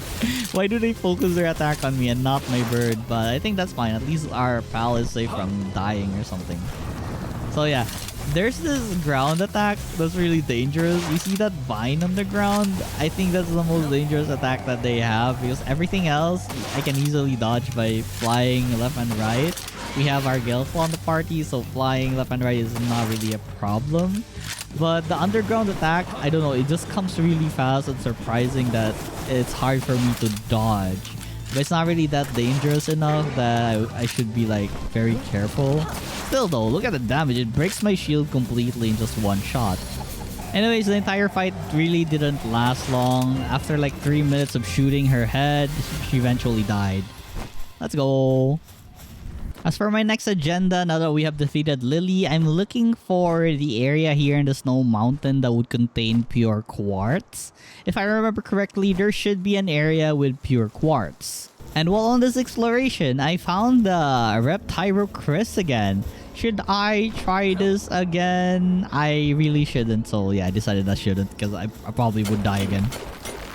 Anyways, back to the quartz hunting, I finally found it. So I placed down a pal box here so I can teleport here anytime and I can farm some pure quartz anytime. I'm not sure if this would have went faster if I had my Digtoise with me. It probably would have since there will be 2 people like digging. But I swear to God, I really did not need to hassle myself since we have the Excalibur. It's really good and fast. Look at this. Bam, bam, bam, bam, bam, bam. After mining all the available pure quartz, it's now time to continue with our exploration. So for this one, we enter the sealed realm with a Civilix in it. I need to capture this because I need some high quality cloth. I did not really set up a cloth farm using wool lamps or premise. So I think the solution is just to like have this Civilix go to our farm and make high quality cloth for us. I'll be needing the high quality cloth for I believe a new armor or stations. I don't really remember, but I know I need high quality cloth right now for the new armor. Honestly, this thing wasn't really that hard. I eventually captured it after whacking it with my Excalibur. I wasted a lot of bullets when I could have just done this from the start. Anyways, we got the Civilix and we can now farm like high quality cloth. And then went back to the desert because I needed a lot of coal. I need this to make, I believe, carbon fibers, I think. So yeah, I need... Basically, I just need coal for a lot of new stuff like new stations and new equipments and also gunpowder. Also, in this new update, there's something called a PAL surgery table. And with this, we can actually remove a skill, like a bad or a negative skill from a PAL. We can also insert a new skill if we have the available one. So as you can see in this interface, we can insert this, I guess, normal skills on our PALs. And it only costs like gold. There's good ones like Workaholic, Philanthropist, Ferocious that increases damage. But they're not really what I'm looking for. I needed like Stronghold Strategist, but I don't really know where I can find more skills that I can insert to my pals. I checked out the Bounty Officer and he doesn't sell Stronghold Strategist. Maybe there's a Exchange Officer out there that does sell it, but yeah, I just wanted the Stronghold Strategist for extra defense. Okay, enough of all the random grinds. It's time to go back to the Terraria Island. So I found these new fish pals. They're really cute, but they're honestly really dangerous as well. Look at those 2 guns. It's really cool. I actually like this one. It does so much damage. But yeah, it's called a Finsider, and oh my god, look at all those attacks. It looks so cool. Oh my god, look at this thing. I would want it on my team, but honestly my team is filled already with a flying pal, a land pal, a water pal. We have our Gooffin and we have our Gelfo. So I don't really have any space for this one. What I usually do on my team is change something. Like if I have a new flying pal, I change the current flying pal I have. If I new a land pal, I change the land pal that I have. And an ocean pal, another ocean pal that I have. So that's my cycle for like forming teams. I also found these hamsters in this island. These guys have this ability that if it's in your team, if you get KO'd or if you get killed, they will revive you. And that's very helpful. But I don't think I'll be dying anytime soon with my health pool, so I don't think it's gonna be helpful on our team. Anyways, back to the Terraria dungeon because my plan is to get like the armor set so I look like a Terraria cosplayer. I actually got myself a schematic for a hollowed helmet. So it's not a crown but a helmet. So I'm pretty excited to craft this. It's also tier 1. It's an uncommon one, so it would have like higher defense than the current helmet that I have. On this one dungeon raid, I actually accidentally died to one of the pals here. And like I told you before that this thing will one-shot me, and it did. Like, oh my god, what is that damage? I need it on my team. Also, I crafted the helmet since it had higher defense, since it was uncommon, and it looks pretty cool. Look at this, the hollowed helmet. And with this helmet, it will increase the power of a Vortex Blaster. We don't have that yet, but I do plan to like try and get it. One thing I learned after raiding this place a lot of time is that the structure actually doesn't change. So the chest locations are at the same place. So I don't really need to figure out this maze. I just need to remember which area goes or which hole goes to where. And I will easily like farm this area for the schematics. There's always this one spot in the dungeon where you enter this house. And when you slide down, there's like 2 chests waiting for you. Wait a moment. So this one, it is also booby trap. So if you activate it, arrows will come flying through your face. But it doesn't really matter since it doesn't hurt that much. And look, we got an uncommon recipe for an Excalibur. Let's go and upgrade to our sword or our pickaxe. Fighting the Eye of Cthulhu at the end though is still a challenge. I don't really deal that much damage, but it's way better than how we fought it before. At the very least, we're doing more than before, I guess. But still, the damage is not that great that we can like do this run a lot of times very fast. So I need to like, I guess spend like, I think 3 minutes before I beat this thing, or maybe 4 at least. And I think the recipes for like better weapons comes from the chests here. So for this run, we got nothing, just the Celestial Sigil, and I'm very disappointed. But we can do this run again because it resets. Like there's like a 3-minute timer before it resets back to like, you know, a fresh part. So we can just wait and raid it again and again until we get all the schematics that we want. It's all random, but basically there's a Terra Blade, there's the Vortex Blaster, the Night Glow, which we already have, the Terra Prisma, the summoning weapon. There's also a hollowed plate armor. That's what I really want because we need an upgrade to our armor right now. Well, anyways, since we're really having a difficult time killing the eye, I decided to like just craft random stuff. Like now we have a meteor launcher. I've recently unlocked the recipe, and since we have a lot of meteorite we got from all the meteorite events, we finally made use of it. We have the rocket launcher now. Since we don't really have an implant for a runner, I just decided to add Nimble on my Fenglope. Nimble increases the movement speed of the PAL by 10%. Runner increases it by like 20%, I believe. So yeah, Nimble is nice. It's better than nothing, I guess. So I always love the rocket launcher because it deals so much damage in an area. But well, it's not as great as the actual rocket launcher, but good enough, I guess. Good enough for a low-level rocket.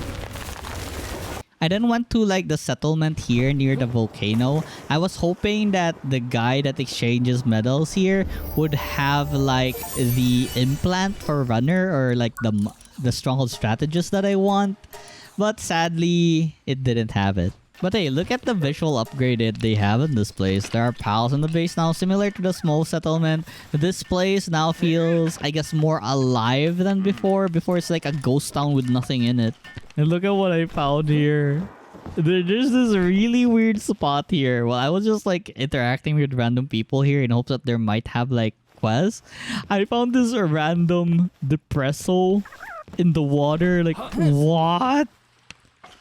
What is it doing there? Oh, that's crazy. Oh my god. So much for giving more life to the settlements. Am I right?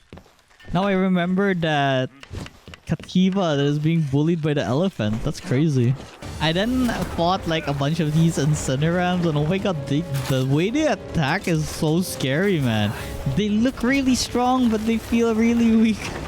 And then my rockets are actually doing so much damage to these guys. I don't really plan on catching them, but I just wanna like, you know, kill them so we can get experience points. The rocket is great for like doing this kind of destruction because I can sometimes just kill everything in one shot if I hit like at a proper angle or area that like all the explosive damage goes to them. I I also destroyed like one of the bounty targets here. It's level 38. And with my Excalibur, I easily like slash him up to death. It's so easy. The Excalibur is just so strong. So right now, my goal is honestly just to level up more so I can easily deal with the Eye of Cthulhu. So we will have like faster and faster runs at the sealed realm of Terraria.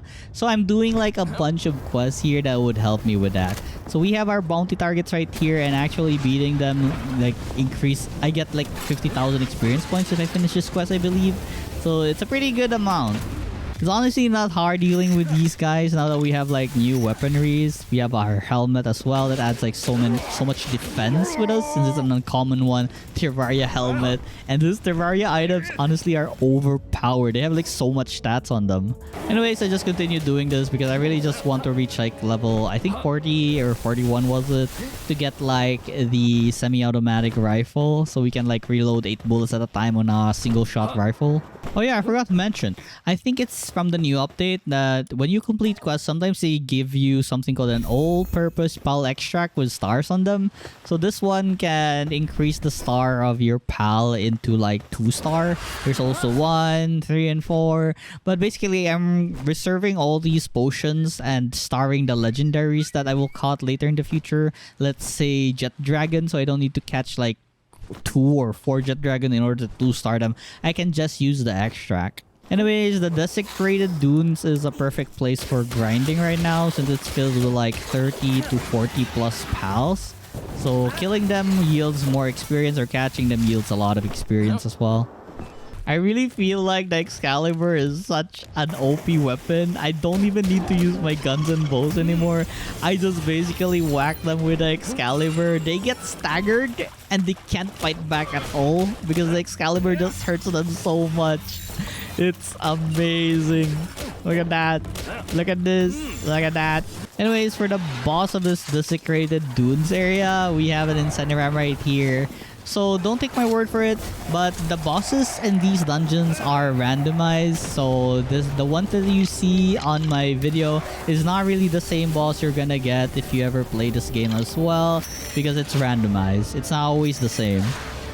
I then fought this Suzaku level 40 Fire Pal. I think it had like 3 Enkindling. I don't remember. Similar to the Ragnarok. But I doubt I would like to use this as my flying pal. It's pretty slow, I think. I think Ragnarok is the current fastest one on the ones that I have right now.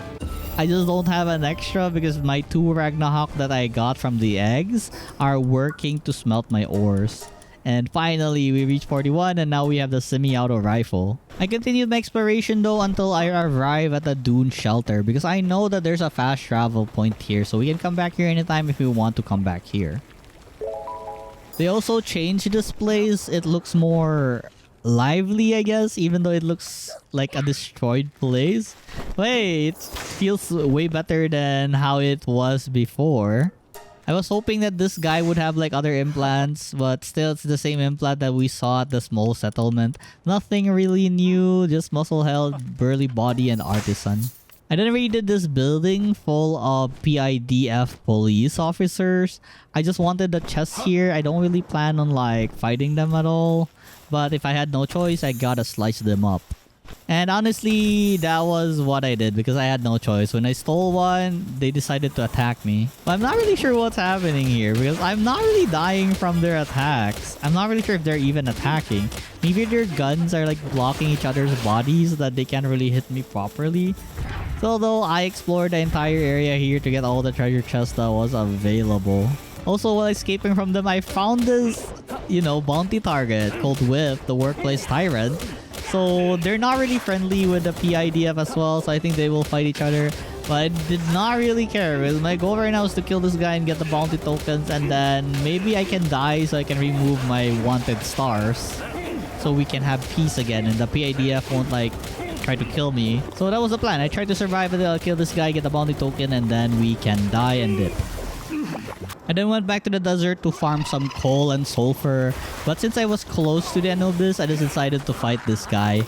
I was thinking that the Excalibur would do so much damage to this, but I forgot that he had like this passive ability where he will constantly try to dodge you. But worry not, we have a really good water pal that does like this Hydro Blast, Hydro Beam or something, and it deals a pretty decent amount of damage.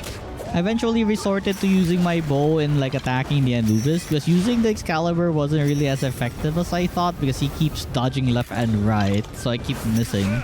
And oh my god, that dash attack of his, it's a special ability and it deals so much damage. Well, after a couple of minutes of fighting this guy, we eventually brought him down close to like 1 HP and we will now try to catch him. He's level 47 though, so I will need to use my legendary spear so I won't have like a bad time. And I caught it in 1 legendary spear. Let's go. I then continued my exploration and found yet another Syndicate base. So I just raided it to get like the treasure chest and the treasure map, and I was done here. So the next few days, I will focus my efforts on exploring the Terraria caves so that I can finally get the things that I need here. Basically the armor, a Terra Plasma, the Terra Blade, and the Vortex Blaster, and the other stuff that we haven't gotten yet. So this run, or the runs now, are fairly easy because we now have our semi-auto rifle. I can dish out like so much damage now and very fast against like the Eye of Cthulhu because of this weapon. So we're gonna have easier time in trying to farm this dungeon. And finally, on this, I think 5th run, I finally got something new. A Vortex Beater! Let's go! It's the gun! You know, the gun you get from, I believe, like beating one of the Guardians of the Moon Lord, and then you can craft this. But we have one small problem. I can't really craft the Vortex Beater because it needs Palmetal Ingot. And in order to make Palmetal Ingot, we'll need to have like an electric furnace. So as you can guess, I then went out to the field to try to level up to like, I believe it was 44. Till I can learn the recipe for an electric furnace. So I'm catching and defeating bosses I haven't yet, like this Mammoras right here. It's not really hard to deal with. We have our semi-automatic rifle, and oh my god, I never felt so strong. I was pretty weak from the start, but now I'm really strong. Look at how much damage I dish out, and I think we already caught that thing. 83%, how can he escape? Let's go. I also fought this level 30 Warsuck right here. It's just level 30, nothing too hard. We're 42, we have like a good helmet, a good weapon. Fairly easy. It looks really threatening though, but yeah, fairly easy.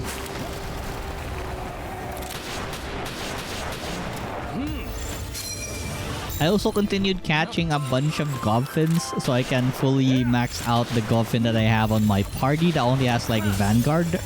I also fought this poisonous butterfly flower insect thingy called Violet, the voice of the violets. Still easy to deal with as well. I did not even need a fire pal. It's just level 38 and we're 42. I also fought myself this Verdash right here. Really reminds me of a fire type somewhere else. But yeah, we caught this one as well. It's only level 35, so easy to deal with. I'm saving some ammo, but I think it's a bad choice because I'm taking my time like trying to slash him up when I can deal significant damage with my rifle. I also continued raiding these bases from Pal Alliance. Every time I see one, I just raid them for like the treasure maps. They're pretty good.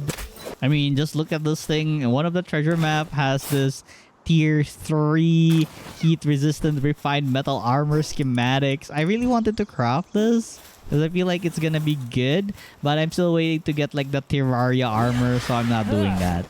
And while exploring the desiccated dunes to like level myself up just by killing pals here, I really just am looking to like an area where I can level up fast. And wow, look at this, a rampaging Daismu. I swear to god, the power spike I have now because I have the semi-automatic rifle is so strong. Like I can deal so much damage. I can dish out like so much HP from the enemies that we have right now just by spamming my 8 bullets in their face. These rampaging pals are always like a surprise because they have like these unique attacks that you don't see on normal pals. I mean, it's the same. It's like a giant laser beam, that's one. Another one would be like the giant explosion aura on their like ground. There's also this laser bolt thing. I think all the PAL predators have this skill. I'm not sure, but every predator that I've encountered, like not really every, but most of them, does that kind of skill. So the amazing thing about defeating them, they actually give so much experience points. I'm close to like level 44 now, and we're very close to making the blaster gun. I also fought this elite Suzaku level 45. I'm planning to catch this because, you know, it's an elite boss, and I think elite bosses have like a lot of HP. It was fairly easy to deal with because it was weak to my Azurobe's Hydro Pump attack, and yeah, the other water type attacks. This is a fire type. Well, anyways, we have dealt with it, and I have captured it using a legendary spear. So let's go. It only took like one spear, I believe. And now that I'm 44, I can now craft the electric furnace. Now we just have to wait for our fire pal to make like the pal metal ingot. So pal metal ingot is fairly easy to make. You just need some ores and palladium fragments. And I have a lot of those. If ever I'm missing like palgium fragments, I can just buy it from the merchant. It's relatively cheap. And now that I have all the pal metal ingots that I need, it's time to craft the vortex blaster. I mean the vortex beater. That was relatively fast because we have our Anubis crafting team, and this thing actually takes assault rifle ammo in order to fire. But there's the gun has this passive ability where there's like 66% chance that it wouldn't consume ammo. Anyways, I bought a couple of assault rifle ammo from the merchant. I just couldn't wait to try this thing out. So yeah. Alright, so it's now time to test this baby out. And oh my god, look at that damage! Rapid fire! So we really need a really good target dummy for this weapon. So I decided to like fight this guy right here. This tower, the Eternal Pirate Tower. It's one of my main quests is to beat this guy.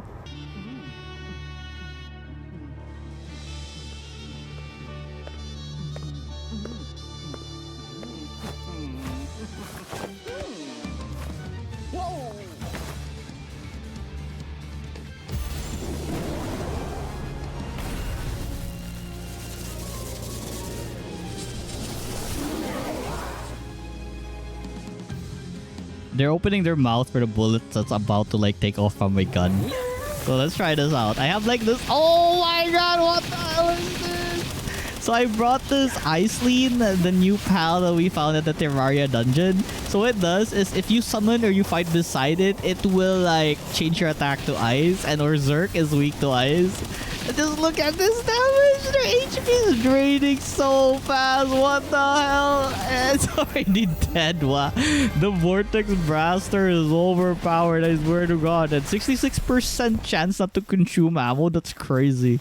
I swear to God. These Terraria items are so overpowered. Like, so overpowered. It's just so strong. And the benefits you have, like, reduce, like, our ammo consumption. It's crazy. Not gonna lie. Look at this. I'm just killing them so fast. I still wasn't satisfied with the target dummy that we tried it on, so we're gonna try it on Blazamut. It's not really weak to ice, but since I don't really have any pals right now that changes my attacks to water, I mean, I can ride my Azuro, but I don't think I brought it. I changed it to the Iceline right here. So my damage is so little. The numbers are so little, but the rapid fire on this and the explosion addition is just so good that it keeps like staggering the pal. The Blazamut is 49, I'm only 45, but I'm dealing so much damage to it. It's crazy. Anyways, I always make sure that I have the Mercy Ring so that I don't accidentally like kill the pals I'm trying to capture. So with this, we can try a lot with our Altar Spear. Ultimately, spoiler alert, I caught this after a few balls. Yep, I'm not sure how many that was. I think around 10, but I caught it. Let's go. As for the next thing I crafted was a Night Glow. It is a tier 1, so this should be stronger than our Vortex Blaster. So this is how it looks like, and this is how the attack looks like. So we'll need a target for this to actually work, like effectively attack something. So we're gonna go in the field. And I guess the best place to try it on are the slimes, because I still plan to like look for the full metal plate and the other weapons I don't have yet. The damage, it's pretty meh, but it doesn't really consume ammo, so I guess it's a pretty good weapon. But the Vortex Blaster, it does more damage than this thing. But still, it's free. We don't have mana in this game, so we can just continuously cast this and it will like continuously just home on targets. So it's a pretty nice weapon, all in all. I'm just so happy that I finally found the armor. So now we have the hollowed plate. Let's go. Also, take a look at this. I have Cthulhu versus my Vortex Blaster. It can't even move. It's already dead. Let's go. It's so good. Oh my god. And I got the Eye of Cthulhu mask. 350 defense. Like, oh my god. That's like 2 times the current one I have right now. So, wow, this is amazing. It looks eye-catching. Anyways, another thing that I found here was that I almost forgot to grab the chest, but I got the Terra Plasma schematics like crazy. Let's go! The only thing I haven't gotten yet is the Terra Blade, but I'm too lazy to keep trying and trying. This is the only thing I'm missing, but I'm just happy that I got the Terra Plasma, so it's now time to try this out. So after my Anubis crafted this, let's try this sword out. So as you know, the Terra Plasma is dropped from the Empress of Light, and it will summon like blades on your back, and they will home on targets. It's a summon weapon that will automatically attack targets. This is so cool. It's like I have a wing of swords. Oh my god. There's also actually a new station in the update. It's called a drafting table. You can combine a bunch of schematics into one, but sadly, I never really gotten the Terra Blade. I'm very curious on how this thing looks like and how this functions. So yeah, I may need to like keep going to the dungeon if I feel like it, but right now I'm just excited to try out my new weapons. Okay, so Terra Plasma in action. We have a Xenoguard right here from the Meteorite event. I made sure to wear my ring, and immediately after I got close to the vicinity, look at what happens. The Terra Plasma is stupidly overpowered. Like, look. If I remove my Mercy Ring, they just instantly die. All the enemies around me instantly die. If they're hostile, the Terra Plasma will like target them instantly. It's crazy. Like this one. I was just on my way to the PIDF tower and my Terra Plasma just suddenly just killed something out of nowhere. Like, what? I guess the Rayhounds are naturally hostile and they just kill them. Like, what the heck? Such an OP thing! Imagine if you have the element like against them. So we're gonna try it here at the PIDIF boss. PIDF. I know like there's a big level gap on me versus this guy, but I just couldn't wait to see how overpowered the Terra Plasma is.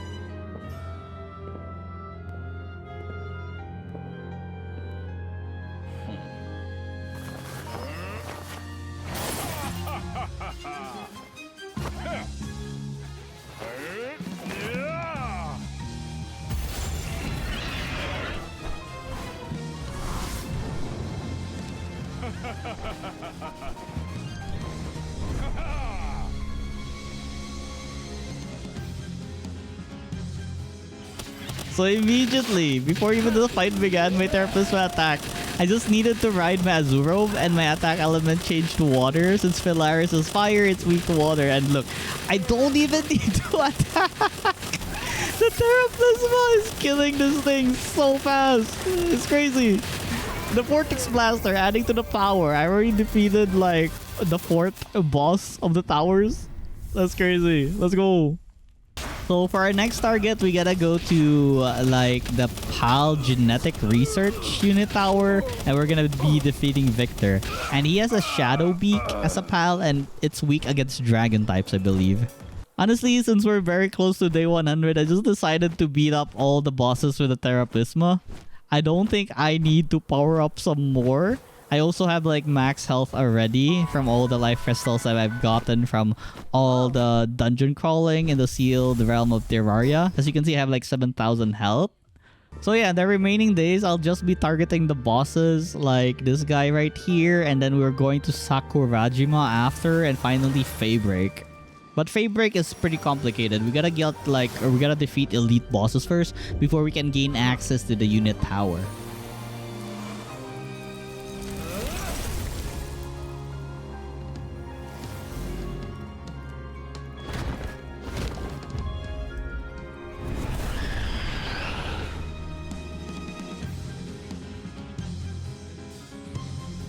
I made a mistake here because you know the level gap between me and Victor right here is actually pretty high. My Chillette actually died in like one shot of its skill. So now we don't have any weakness type to attack him. But still, that Terra Prisma is still so strong. I don't really need it. But it would be faster if I had it, basically. But whatever. This still works. It will eventually die. And look at how fast the HP drains. We have 8 Blades of Light attacking the enemy again and again. I don't even need to attack, but I'm just attacking so that we can, like, you know, increase the speed of defeating this guy. I swear, the moment that I have the Terra Prisma, all I can hear is... So the next place we need to go to is Sakurajima, and we need to defeat Saya. She has this alien that is, I think, neutral property, and the weakness should have been like dragon type, or was it dark? I don't know. But anyways, I thought it was supposedly a dragon type or a dark type pal that I need to bring. I was kind of wrong there. And the only dark pal I had right now that can change my attack into dark type is this Mariath right here, or Maraith. It's actually pretty cool. I never really used this thing, but the Spirit Dash is actually really cool. Anyways, not repeating the mistake I had before, I grinded first to level up my Mariath so it doesn't get one-shot by the boss. There are actually a lot of like new pals here, like the knock versions of Wixen, the Bushi, and the other types. So Sakurajima is a home for like 50 and above pals. Everything is strong here. But because we're like skipping bosses, by skipping bosses I mean killing them really fast, I gained a lot of levels very fast because the bosses actually give so much XP when you defeat them. But yeah, since our levels are starting to increase, I mean the enemy levels are starting to increase, our damage are significantly lower now since the enemies also have like significantly higher HP. So it's gonna take a while to defeat this, and it's always nice to have like a pal that will enhance our attack, let's say a weakness. Also, I found this like, you know, stronghold of level 65 enemies. Like, what the heck? I'm just 50. But our Terra Prisma can go through walls. So we can just like chill here and while the Terra Prisma like kills these guys and give us like a lot of experience points. Big mistake though, if I get to the line of sight of them, they laser me like this. This was a mistake. Good thing my Ragnarok didn't die, or else we'd have to wait till like it respawns again. But there are sometimes like they just go through walls, like this guy right here, the Bushi knock. I think maybe a Palworld was thrown outside. They're so tanky. It takes a while for them to die, but yeah, the Terra Prisma is still OP. Anyways, let me just take care of this and I can just like stand outside and wait for all of them to die by my Terra Prisma inside. Like this. There are attacks though that can pass through walls. Like I think the ice pass through the wall. And there's also the Pal Blast.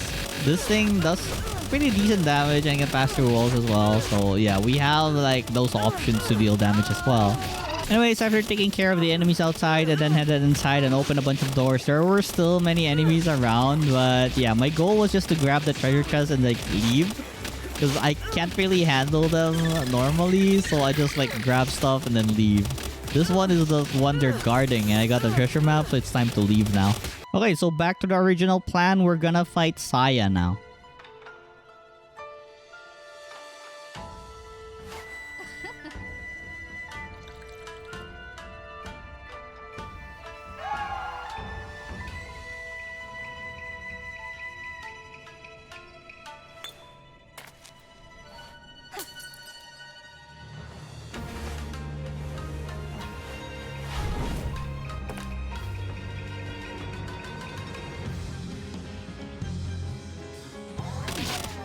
So like I told you guys earlier, I really thought that Dark was the weakness for this. I was mistaken. Selene was actually neutral and Dark type, so Dark doesn't really do anything to it. I'm not really sure if there's even a weakness for this. I never really researched. I just thought that neutral was weak to Dark. So yeah, this was a mistake on my part. So it's gonna take a while before we defeat them. Still, the Terra Prisma, still OP. As you can see, the damage, so high. But then again, yeah, their damage is also high because I think they're level 65. I don't know. But I just feel like they're really strong. And I should really avoid all their attacks. But worry not, we have our Eye of Cthulhu mask that gave us like 350 defense. So we should be really tanky right now. So it's best to avoid everything that they throw at us. Because they one-shot most of our pals that we have brought. All I really need to do is avoid all the attacks they try to dish out on me. Occasionally, I can also like bring out my pals to deal extra damage to them. But oh my god, that laser beam! If I don't dodge properly, I will get burned to death really fast. I had a lot of close calls in this fight. I could just like maintain my distance and wait for the Terra Plasma to kill them. But things like this, the fire that burns me, it actually hurts a lot. There's also like unexpected attacks. I don't know, like there are attacks that I just can't dodge, like that laser beam slash there. Oh my god, I'm almost dying here, but worry not. Once I get like low HP, I try my best to like avoid most of the attacks and just like glide around so I don't get hit anymore. Yeah, very close to that. It's gonna be a pain in the butt if we gotta repeat this fight. We're close to 100 days, so we gotta beat her in one try, or else we're gonna be extending this. One of my goals became like defeating all the tower bosses now before day 100, just because we have the Terra Plasma, and I think it's achievable unless I die. I had a really close call here with the laser beam that they do. Like, I was so close to that. I'm just thankful that it was the end of the duration of the laser beam. And now I can just run around and like try to wait for the Terra Plasma to kill them. Well, I regenerate. I have like the high quality medicine potion. I think I got it from salvaging something. I don't remember. But I have like 5 of them, so we're good for now. Anyways, after waiting for a few minutes, and within 5 minutes, we actually beat Saya and Celine. On a normal run without the Terra Plasma, I think it took me like the entire time and like a lot of grinding before I beat this boss. But with the Terra Plasma, the Vortex Blaster, it was so easy. Oh my god. I did not even need to grind. Okay, so for our next goal, we gotta go to Faybreak. We gotta defeat Bjorn. Jorn? I don't know how to pronounce this. Bjorn, I think. And immediately after landing at the island, the first enemy that I found was an elite Phalaris Aqua. The water version of the Phalaris that we fought earlier. And yeah, it wasn't really hard. Terra Plasma, even if it dealt only like 4 damage, there's 8 blades with very fast attack speed. It was very easy. And we caught it. Next up, there was a Meteorite event just very close by. So there was this Xenogard that were being attacked by the Faybreak warriors. But worry not, our Terra Plasma is there to kill everything in sight. So I'm just hoping that this Xenogard doesn't accidentally die from these warriors. So I try my best to kill them first.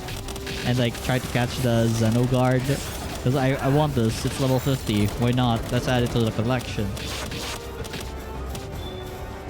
So yeah, just by fighting the regular pals, I can tell we're gonna have a hard time, I guess. A bit of a hard time against the boss here. Because they're pretty tanky now. Like, even the Faybreak warriors, I'm having a hard time dealing with them. But yeah, Terra Plasma Vortex Blaster combo, I think it's fine. Still though, it takes a while for them to die now. They're very tanky.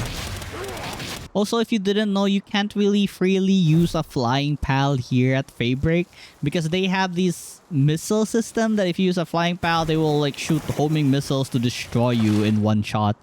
Anyways, here we have Eikthyrdeer, one of the elite bosses here. Once again, not really a problem for our Terra Plasma, even with that small damage. No problem at all. Level 60, no sweat on forehead. Terra Plasma Vortex Blaster combo. You can't even see the pal anywhere because of a lot of the explosion that the Vortex Blaster does. You can barely see the silhouette of the pal anymore. Anyways, we got it easily. Let's go. Faybreak honestly is such a huge place, and it's really cool too. Just look at this, the Oculus Gate. There's this legendary, the Black Pegasus here. You know, I think the dark version of the Pegasus. I don't think I can go in because I need to kill like other elite bosses to get their tokens in order to gain entry to that place. So I just ignored it for now because my goal before the 100-day ends is to beat the last tower boss. And after a while of walking, I finally reached the area, but I was met with something unfortunate. I already told you earlier, but I needed tokens in order to like fight this guy. So those are our target, and then we can enter the tower. I decided to first fight the Jet Dragon instead, since I need to travel a lot of places at Faybreak. So Jet Dragon would be the ideal pal for us to travel the area. For the pal I brought here, it's the Iceling again, because Jet Dragon is weak against ice. You can already tell that the damage from the Terra Plasma is pretty weak, but still it's very fast, and there's 8 of them. 8 blades. So we're gonna have an easy time here. But yeah, our Ice Lead didn't really last long here because it was pretty weak. Level 46 only. And the Jet Dragon is level 60. Obviously, it stands no chance. Still though, we're dealing significant damage with our Terra Plasma. I'm not worried that we won't be able to catch this at all. We have like 27 legendary spears that I have crafted, so we'll be fine. We also have our recovery potions. So this entire fight, all you hear will be like the Terra Plasma attack because, you know, it's just a continuous attack. Only that Terra Plasma is something that you will hear.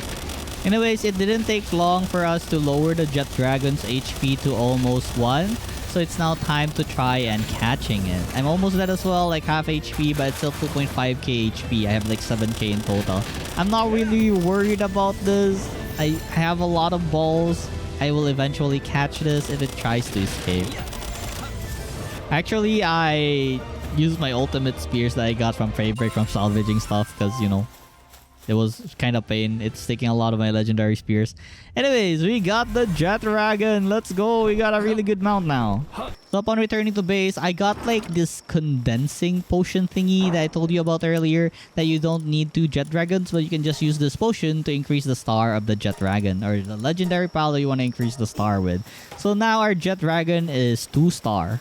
I also use up all the souls that I have to increase the max health, attack, and defense of our Jet Dragon. The only thing left now is to craft the saddle so we can ride it.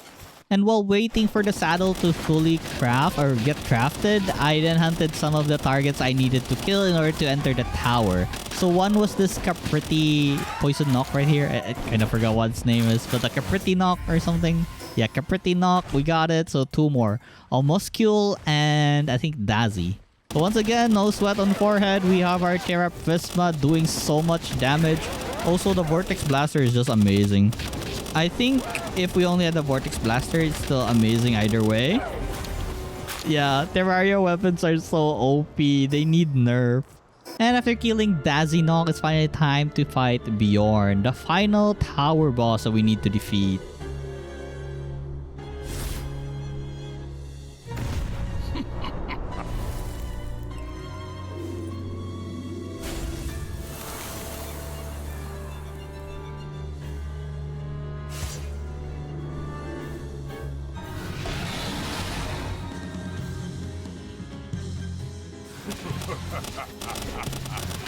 So for this fight, I brought a Wixen. So Wixen has this ability to change your attack type into fire. And as you can see, we're dealing 25 per hit on our Terra Plasma. Also, our Vortex Blaster is doing great as well. So what I need to be careful here is that our Wixen shouldn't die, or else we will have reduced in power by twice the amount, I believe.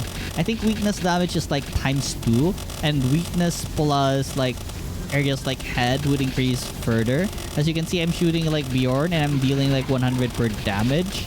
He has like 500k HP, so this is gonna take a while. I just need to make sure I stay alive and Wixen stays alive. I can also sometimes bring out my Jet Dragon so it can deal like significant damage with all its ultimate skills or something. I can also ride it to use the missile attacks.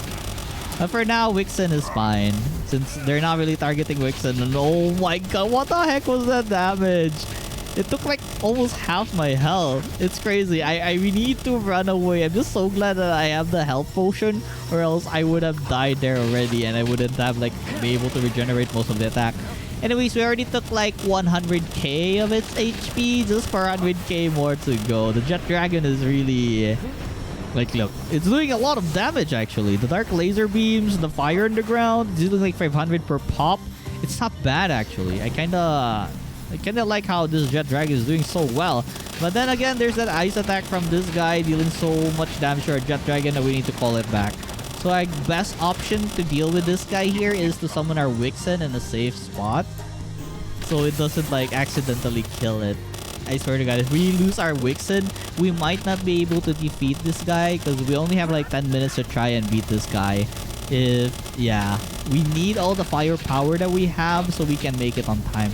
So I'm not gonna yap about the entire fight, so let's skip to like 4 minutes now. There's still 4 minutes, and my Wixen is still alive. I'm still alive and healthy, and Vastiger and Bjorn is almost dead already. So yeah, we got this in the bag.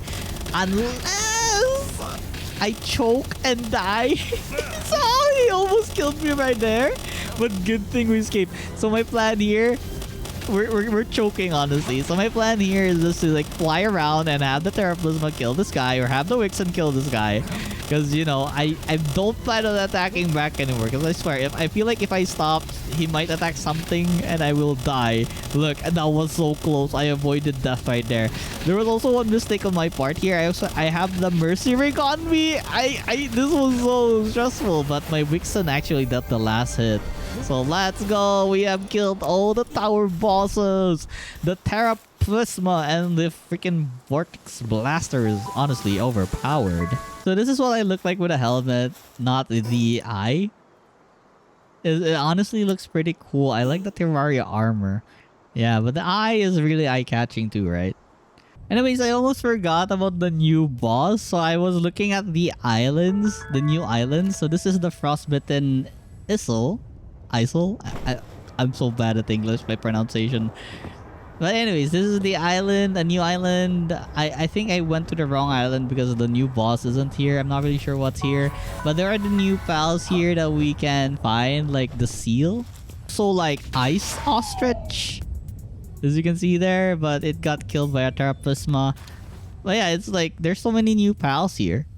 Also, just near the volcano, there was this other island here as well. And here resides a whale fire type pal. So that thing right there, colored pink. So this thing is the Walaska Ignis. And yeah, my Jet Dragon got it in back. I don't really need my Terraplasma. But once we get closer, the Terraplasma can just do its job and like get all the HP. Anyways, almost forgot to wear my Mercy Ring. We couldn't have caught it. Anyways, we got this. Easy. I swear, I'm not giving a chance for these pals to fight back. The Terraplasma just staggers them to death. So this thing has like 3 in kindling and 4 in cooling. And if you mount this while fishing, it will like give you an advantage in the fishing fight. So it's a pretty good pal. Also, I saw like a glowing purple fishes here, so I decided to like fish it out. I wanted to see if my new fishing rod and my new bait would have like a good effect on this. But still, it's still a struggle to fish, I swear to God. But hey, I'm getting good at this. Look, so the patterns that they go forward and backward is actually on repeat. I just don't know when the signal is or where. But yeah, I have this feeling that it's just on repeat, so I just try my best to like catch them. Sometimes they go slow like this, and then they just suddenly go backward really fast. But yeah, once you like get used to the patterns, it's honestly predictable in a way, and I've been catching these sparkling pals much more easier. So here's another one of the new pals called the Munchill, and oh my god, look at those strong Sages, Lonker, and King of Waves, and it's an elite. That's crazy. Alright, so this is the new boss, Nephthelius. It's currently sleeping because I raided the sealed realm at night. But yeah, it's this guy right here. It's on an island near the desecrated dunes. So once again, I made sure I had the Mercy Ring because I want to catch this thing. And yeah, it's already half health, it's already dying. Our Terraplasma is so strong, our Jet Dragon is so strong. It has no match at all. So yeah, let's look at our Jet Dragon missile to like turn this guy to 1 and then try to catch it. Oh wow, caught it in the first ball. Let's go! So number 155, Nephthelius, and he has the Sentinel of the Great Sea partner skill. So if it's in the team, it will follow up my attack with Spear Strikes. Oh, that's awesome. It's really great for like the Vortex Blaster or something. It will spam spears probably. And that's it for the video. So thank you guys for watching this video. Hope you enjoyed your stay here. We have defeated all the tower bosses and we have captured the new boss. There's still a lot of legendaries out there that I haven't really caught. But I'm pretty satisfied with the duration of gameplay that I did here on the 100-day journey. So yeah, bye guys!